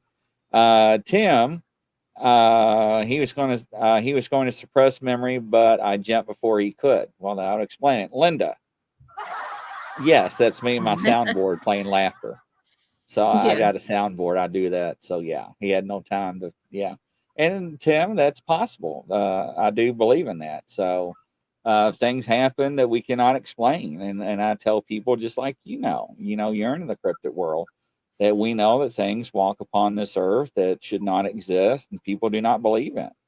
So it's very interesting, and scientists and science cannot just always answer everything by numbers and mathematics. It's just impossible. Our brains and our human minds cannot understand or wrap our minds around it. So Yeah, it to can move with the happen. thought. But the So point is, yeah. what are you going to do with it? What are you going to do with those memories? Like, what good can you do with those? That it would be more important. Well, that's what I would be thinking. Yeah, and why are you gifted with them? There must be a reason, or there usually is a reason. How did you slip through, and why did you slip through, and Yeah. and what memories are you have you got that, you know, and Yeah, there's, and they're more prolific than others, you know, like it seems there's a bit of a message coming through for some reason. mm, Like for it to be that, you know, deal There's with the the answer. constant. Okay, so was that a passion of yours, or was that a past life job that you had? You know, this is gonna sound funny, but for some reason I got like, and y'all can tell me if I'm just crazy and off the chart. But for some reason, before he even put that, I saw him as a demon slayer. I don't know why. Uh, I've been tested mockery, the Trinity, tested mockery Trinity. I have no idea. I don't know if that was a past life, or y'all like, am I like just crazy on this, or Oh, no, they're definitely, no, I definitely agree with you there. Like, there's definitely people who had that specific role. Yeah, come back and So do much we stuff. don't realize, yeah. They even had a name for them, and I just can't think what it is. I don't recall the name. That's why I said what I Yeah, thought. there is a name for them. There's Yeah. some But anyway, particular message that seems to be important. No tools of faith work like no other. So, Deloso is nodding head. yeah, it's an interesting field, very interesting. Yeah, a lot of people would not Go believe, but ahead. The Bible words even changed for me. mm, Here's the thing about the biblical reference. So back in 300 A, 400 AD, the Romans actually, transferred the Bible, translated the Bible into man's word, and then back in 14 or 1686 or something, and I can't. Somebody had to fact check me. The Vatican removed a bunch of stuff, and it just went south. But so we'll just leave that at that. So when I speak, it's jumbled. So are you talking like you speak in tongues, or do you feel like that you have a malevolent spirit that's taken over inside? So that's the question I have now. So flame of white candle, show me where the entity was. Now, the white candle, ladies, what does that represent? To me, I don't have any special. Yeah, there is. There's special meanings on candles because I know there's a blue one. I use white candles in house cleansings, and they're yeah, blessed. the But flame does show you. Yeah, the flame will show each you. the each candle color means something, and I can't remember which colors. One's for love, one's for protection, and so forth. So I'm not very good with that stuff, ladies and gentlemen. Yeah, it's Linda, the yeah, past life memories are healing when you see a lesson and it may be learned, but don't put it away. If the lesson's not let go of, then the burden aches and persists and is present. That is true. Yeah. It's hard to come out. It is hard, Tim, to come out. Uh, when I went on the spiritual journey and got, my reverend title and all that other stuff, it opened up a whole lot of stuff that I wasn't expecting. And it questioned a lot of things. And it scared me. It still scares me to this day. When I talk to people, I don't know if I'm picking up, what they're thinking sometimes because it's not like I hear Michelle's voice.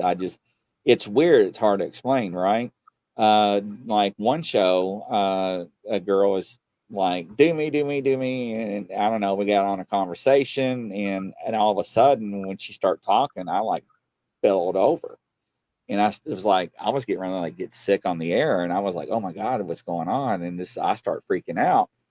And I was like, I'm very nauseated. I feel like I'm going to get ready to get sick. I'm getting like bad stomach cramps. And I'm like, what is going on with you? And I was like, is this you I'm feeling? And she got like ghosted in the comments. And I'm like freaking out. I don't know what's going on because, I've never experienced this much pain. And it came out of nowhere. And she was like, I'm in the hospital. and what you're feeling is why I'm in the hospital right now. I'm in the ER, in the emergency room, in room whatever. And I was like, I'm like, okay, we're done. I was like, stop. We got to stop, because that freaked me out. Now, can you all feel people's pain and stuff? And when you all look into things, Yes. see, Sometimes yeah, it's not pleasant. Yeah. It's not pleasant see. sometimes. No. No. So, Linda, you're right. White is for purity and protection. That is correct. Thank you. Yeah, I couldn't handle that. That really freaked me out a lot. So that's something I never experienced before. I notice I pick that up a lot more when I do some of the shows with people with abilities. When people come in and comment, I can feel what they're feeling, and it bothers me. And I'm trying to figure out how to flip that switch and to turn that off. So it's very weird. So. Grizz, you sound telepathic, and I'm just last year understood the mechanics of what was happening inside me when it happens. I don't know what I am, Linda. Depends on who you talk to. We can ask Michelle right now, and she can tell you. I'm being telepathic. I get sick at times. If I you can want to talk, understand that. if you Go want to ahead. talk to animals, telepathic is the way that but there's still different ways. You can hear thoughts, or you can see pictures, or you can hear voices or words, but there's different telepathic channels. How do you do it? I don't deliberately do it. Nah, I don't know either. Unless I've got a It specific just task. happens. Are you telling me I'm lying now? Don't you tell me I'm lying. I'll come over there. No, the studio desk like vibrated and like shook, and I was like, "Whoa!" No, I mean, when you talk to your animals, I can't even talk now. It shocked me. When you talk to your animals, do they mind speak to you? Do you hear them like in voice, or how does that work? They're all different. Yeah. They're different. Some are more evolved souls than others. So some will send you pictures, but some can actually like speak like words. Some will give you thoughts. It depends on where they're at. So animals are a bit like us. There's some old souls, there's some new souls. They're all different across the board. So it's not just one fits all. Yeah. So Michelle, I have it all. It's hard to explain. Yes, you are right. See, absolutely. Thank you. Grizzly's studio shook, so I must have been right. Something happened because it scared the kajeebies out of me. I was like, I was trying to answer. You took me off guard because I was trying to answer Cath's question about what blue candle was, which is calm, what is blue candle? Tranquility, peace, positive energy. Like there's all different ones. I thought they would have matched the energy centers a little bit, but they don't. Doesn't look like they do. Yeah, kind of. Like blue, when you say blue, I think communication. All right. See, I go straight to the mind, for dark blue, light blue communication. Yeah, but it's got, it's going to be very, mind you, that calm, still protection, attraction, positive energy. Purples, pinks, yellow, there's a whole thing. But yes, white is purity, obviously. Yeah. But I use sage. Sage is good. White sage, and I guess that's probably from a past life of being a North American Indian, but I'll use that and it will show me where there is dark entities in the house. Oh, wow. Yeah. And the Aboriginals use eucalyptus leaves. Yeah. So, I've seen them. They do the same thing with the eucalyptus. Yeah. Yeah. Yeah. So Tim says the white candle flame will burn straight sideways to show where they are. I didn't know the flame will point. It will point. Yeah. That's cool. Yeah. So well, you know what I'm doing later. Yeah, it's gonna do a candle. Do a candle meditation. Hey, if it points at you, if it points back at you, what are you gonna do?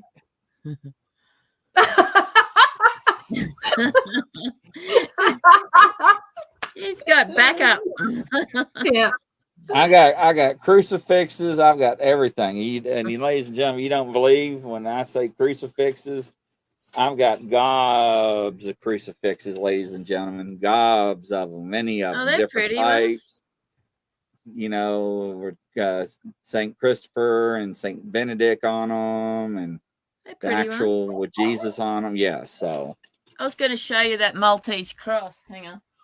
and they're all blessed, every one of them, and they're all So I'm totally prepared for anything. Oh, it's covered Linda, in dust. oh, I love that one. What kind of healing do you think pink energy can give you? I like that. It's a Love. That's love. repro. Self-love. sorry. Love. Love. Love. Love. Love. Love. Yeah. All Pink you need is love. love. Love is all Apparently, you Maltese need. crosses are difficult to find these days. So this guy made Really? it. Yeah. It's made out of, this guy found this old Swarovski crystal, 1930s. It's the only black Swarovski left. It's something special to do with the Maltese crosses. They had crystal ones.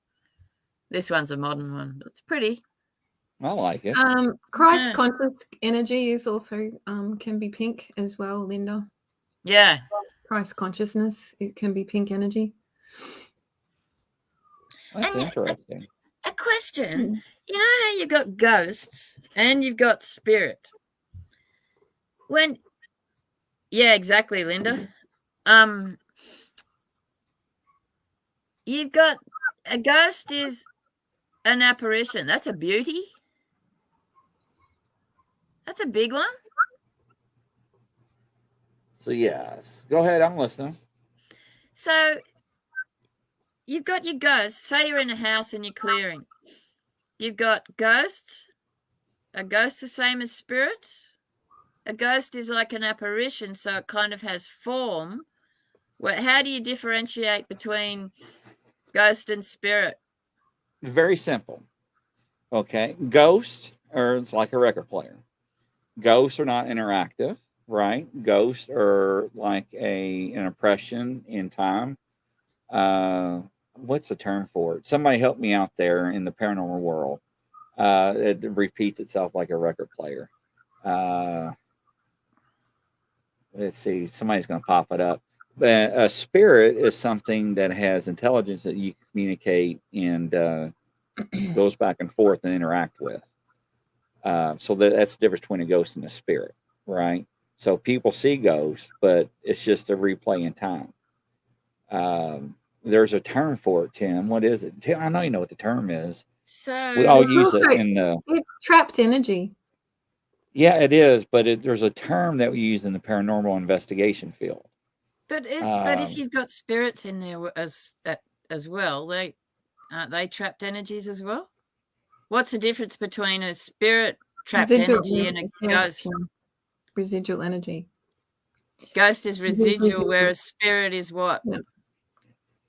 They're already up doing the work, and they can come back and visit.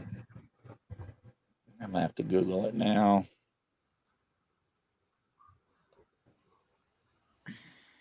Residual hauntings.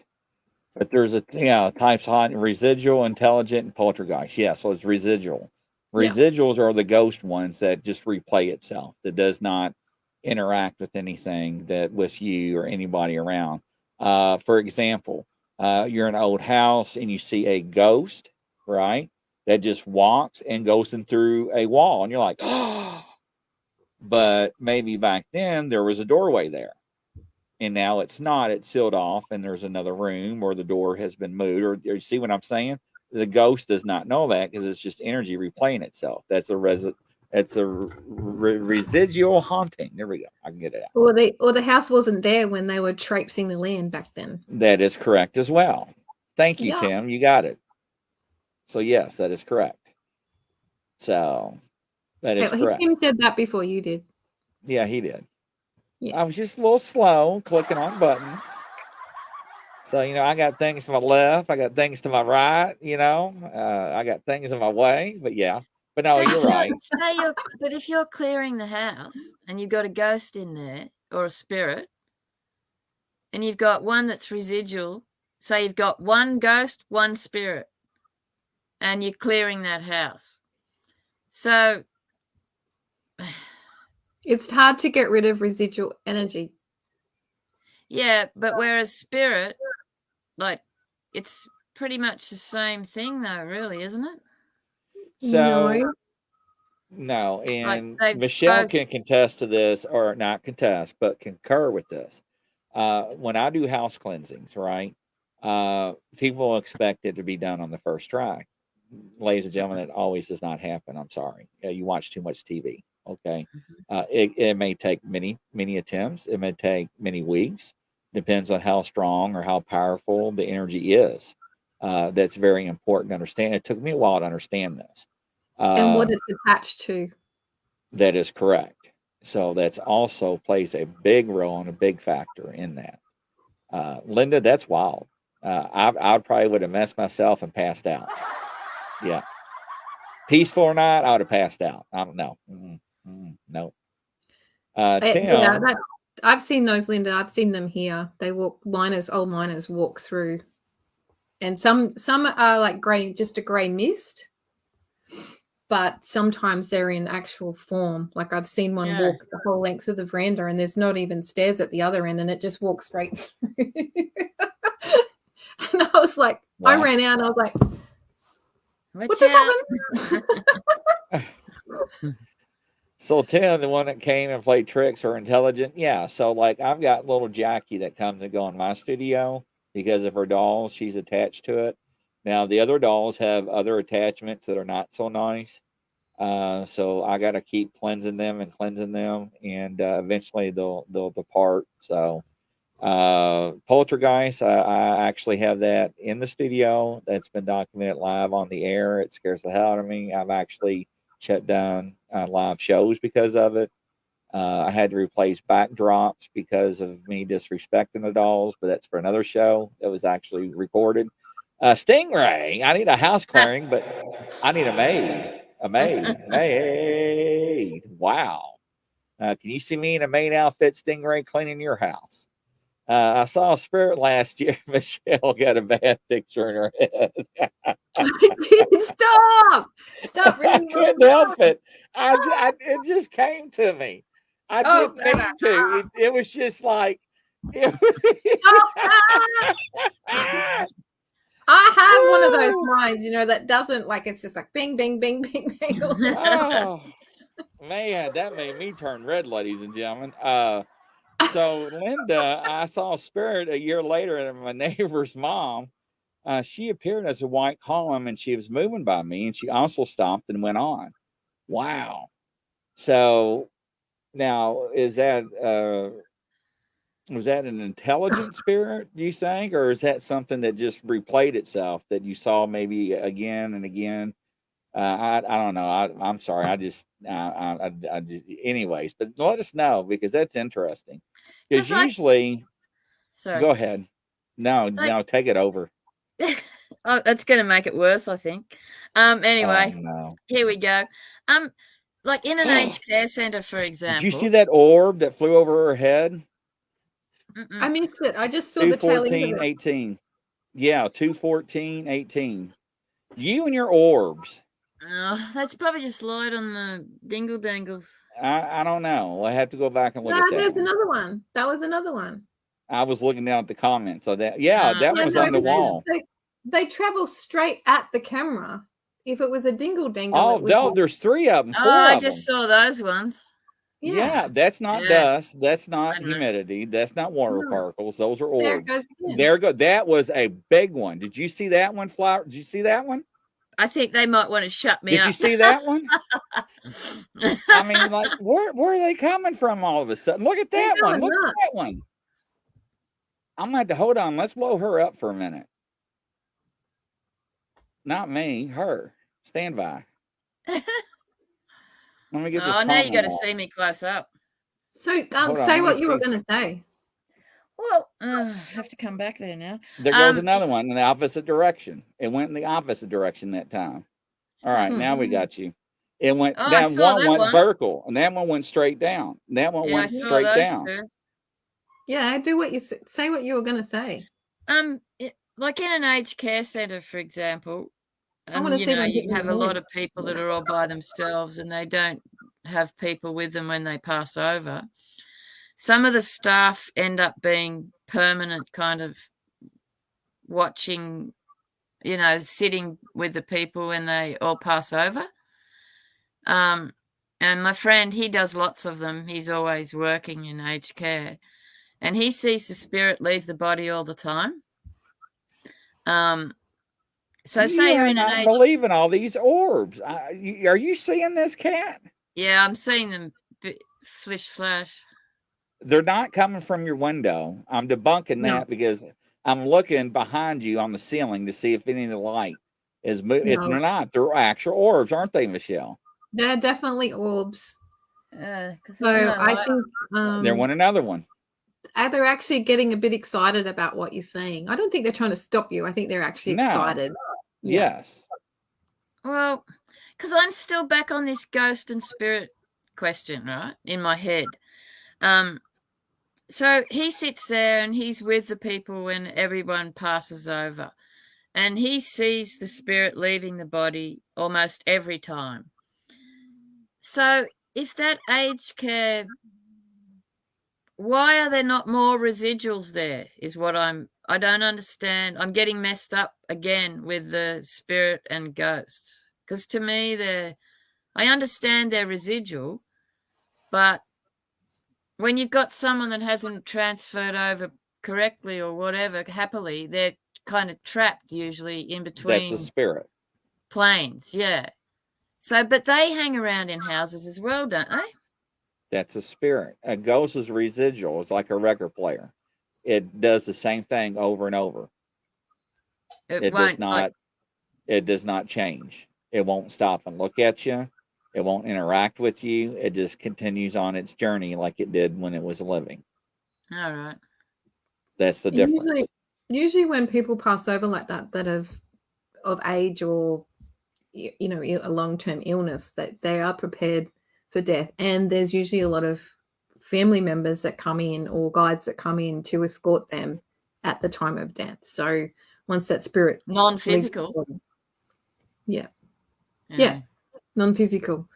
But if it's a sudden death, traumatic death, and they don't know that they're dead, that can leave them trapped, a spirit Yeah. trapped. Yeah. Because like, there's just so many different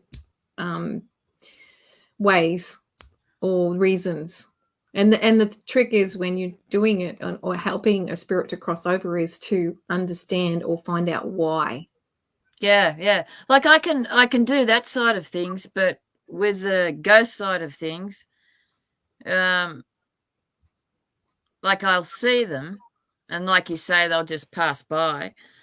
But when there are the other ones left That was in a no big one. Did you man's see that one, land. Michelle? Yep, I did. But residual energy is just that, residual energy. It's not really harmful. Yeah, no, I'm not scared or anything like that. I'm just trying to figure out, because there's, you know, with the furniture, like to me, that's residual as well. You know, when you touch the furniture and you can get a you know, I'll see things of what happened when I touched the furniture. Yes. To me, that's residual as well. Or you see it a different way. It can be residual, but it also can be. Like imprints. Well, I once saw a dark creature follow me by hiding in the furniture that I was transporting. Ooh. All right. Yeah. That was a nasty. Yes. Yeah. But that's a whole nother story. And I had to do Wow. a lot of stuff to get rid of it. So yeah, timber. Yeah. Because It's a whole nother similar. yeah. Wow. Yeah. Yeah, not nice. But I've found that with the furniture and that, often it's not nice. Whereas other things, like say it's a piece of jewelry, say, some of them are not nice, but not a whole heap. Whereas in furniture, I find more not nice, than in jewelry, for example, or antique. What I've found is generally if you restore the furniture, so take it back, redo that usually releases that residual energy. And it's like a house. If you move a house that's haunted, and they transport it, and if they lift the roof off that house to transport, you'll find that releases that residual energy as well. Yeah. Yeah. We had one up in this old house. I used to wag school because I hated school. So I used to go across the road and get up on the hill and go and stay at this old house for the day. And there was this ghost there, lady ghost. And this a beautiful old house. In Armidale, the one right on top of the hill. It's this big old spooky house. Anyway, we were up there one day and they had one of those beautiful old organs, the pump organs. And you've got to push your feet to get the noise to come out of it. Anyway, I'm sitting there one day and she came down the steps. The house had central steps. She came down, you could see form, like not full form, but you could see an outline. So you could tell what it was. And then we had the organ out in one of the other rooms out the back from the kitchen. And all of a sudden, because I was there, she was there, not far, probably, I don't know, 5 foot. And the organ started playing. No one believed it, because it's a pump organ. You've got to put a bit of pressure on those pedals to get the air through the organ, to get it to go. It was full on, and no one believed it. You could hear the organ. And then about a week later, one of my friends phoned up, and he says, "Oh, have you seen anything odd in the house?" I said, "No, not really." It wasn't that odd. The organ playing freaked me out quickly, but there was nothing odd or, didn't feel uncomfortable. Anyway, about 4 weeks after that, there was a house fire. And, I wanted to know if the lady was still around, so I went back up there and, we checked out the house and that, and we didn't do anything specific because we didn't want to put her off or, have any sort of connections to the fire or anything like that. And anyway, she came back. It took about 2 weeks after the fire. And when she came down the stairs, because it was like a white apparition, or whatever you want to call it, you could see form. And but when she came back, she had black, like her form had been singed. Oh, wow. It was really weird. And then the organ only played once after that. And that was that then. And then the people left the house and it all changed. It was really sad. The house was okay in the end. It's still there now. But when she came back, you could see this tinge, like a black tinge around her white form. It was so weird. Wow. So I don't see it often. So What's that's that? definitely an energy thing, because Oh yeah, that's how what's else got me would she confused. absorb the smoke, which would be the smoke that would have been there? So that's really cool, I reckon. Yeah, that's Yeah. what gets me mixed up with your ghosts and your spirits and your Well, energies. it's energy. It's residual energy. Yeah, but she's So we added can take new on other energy to energy. her old. Yeah. It's really weird. Different levels. I don't. Me different, either. Different density. I don't. Yeah. Yeah, that interests me. And can you? Can what? Can you I don't touch know. it? Well, I just feel it's exciting. I feel excitement about it. It's kind of like, woohoo! Wow. Yeah, me too. And that's this a whole lady and I new got on pretty well. I could hear her coming down the stairs, before she'd come down the stairs and that. But she wouldn't show herself to many people. There you go. Tim says intelligent energy. So there you go. Like this Right. is a whole new. It's a different level. Yeah, I just with so much we just really don't know. Really. Yeah. I think Because that's why there's I'm so many excited different about it. levels. And then if you have, say, like in the, you know, I'm always going on about the Middle East, I know, but because I've seen so much over there with passing overs and things like that, and multiples in one small area, the energy of when they go, it's like acid rain.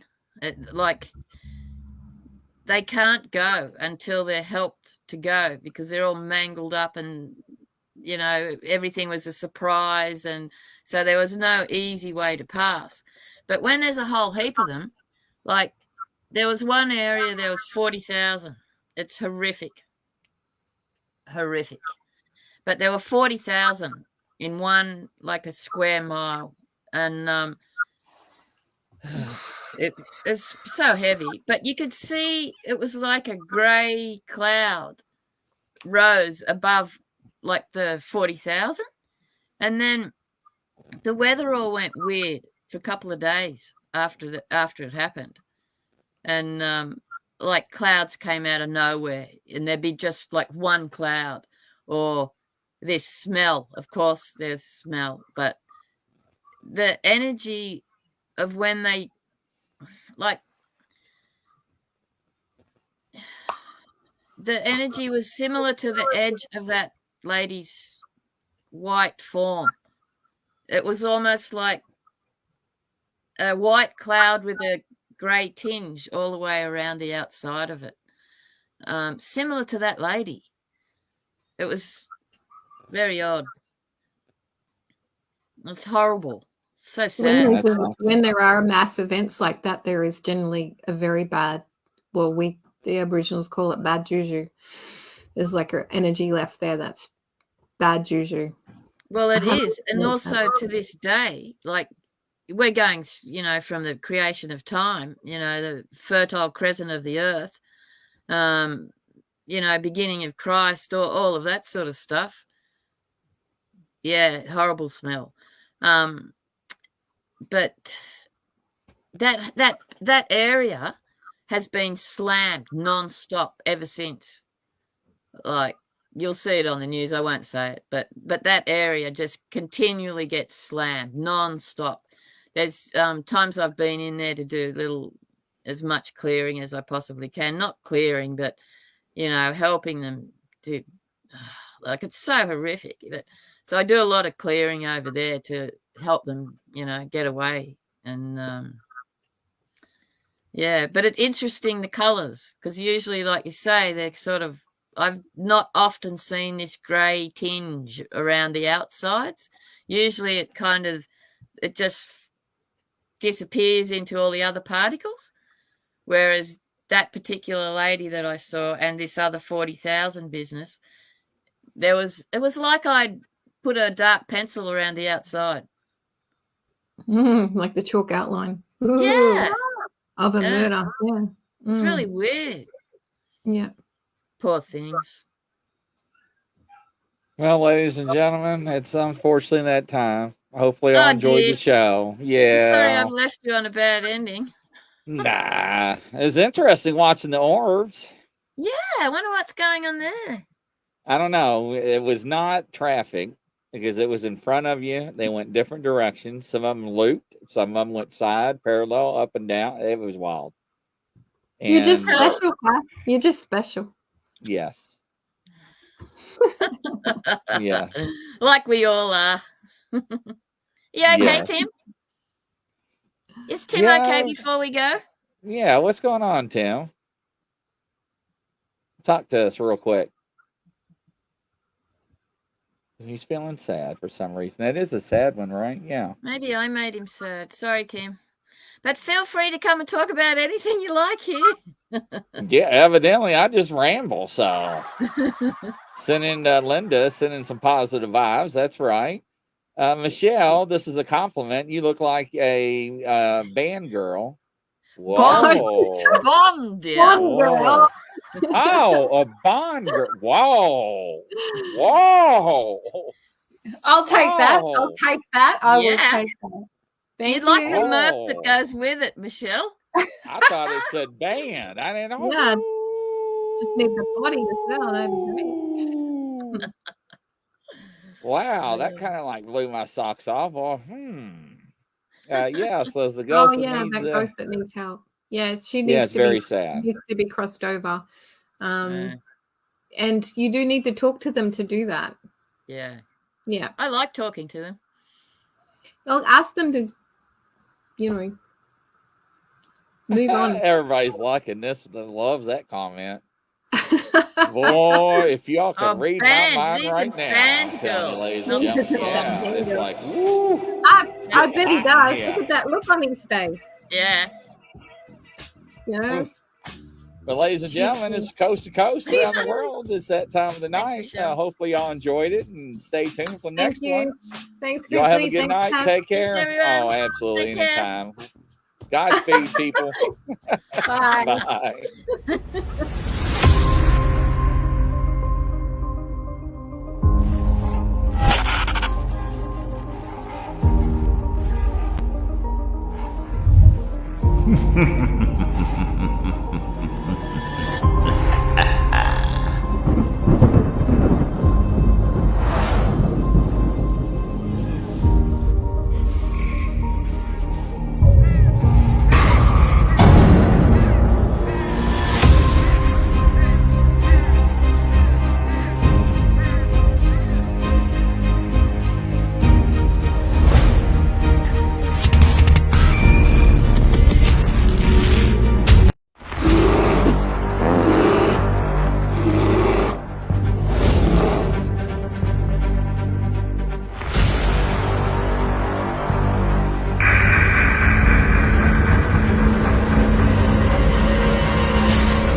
It's a grizzly.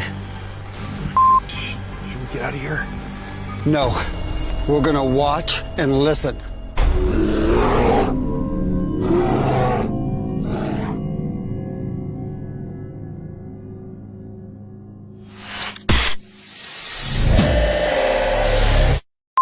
Action.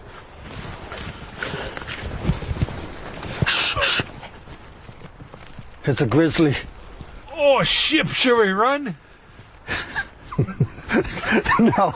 Action.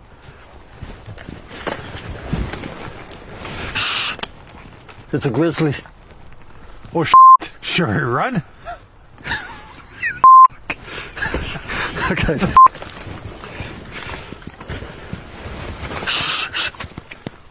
It's a grizzly. Are you sure it's not a chipmunk? Action.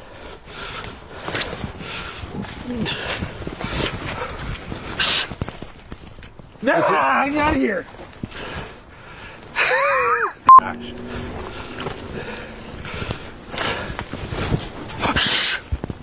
It's a grizzly. I'm out of here.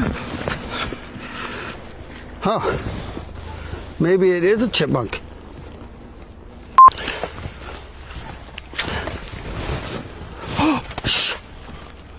It's a grizzly. Are we gonna die? I don't know. We're just going to sit here and listen and watch. Let's get out of here, maybe. Fall!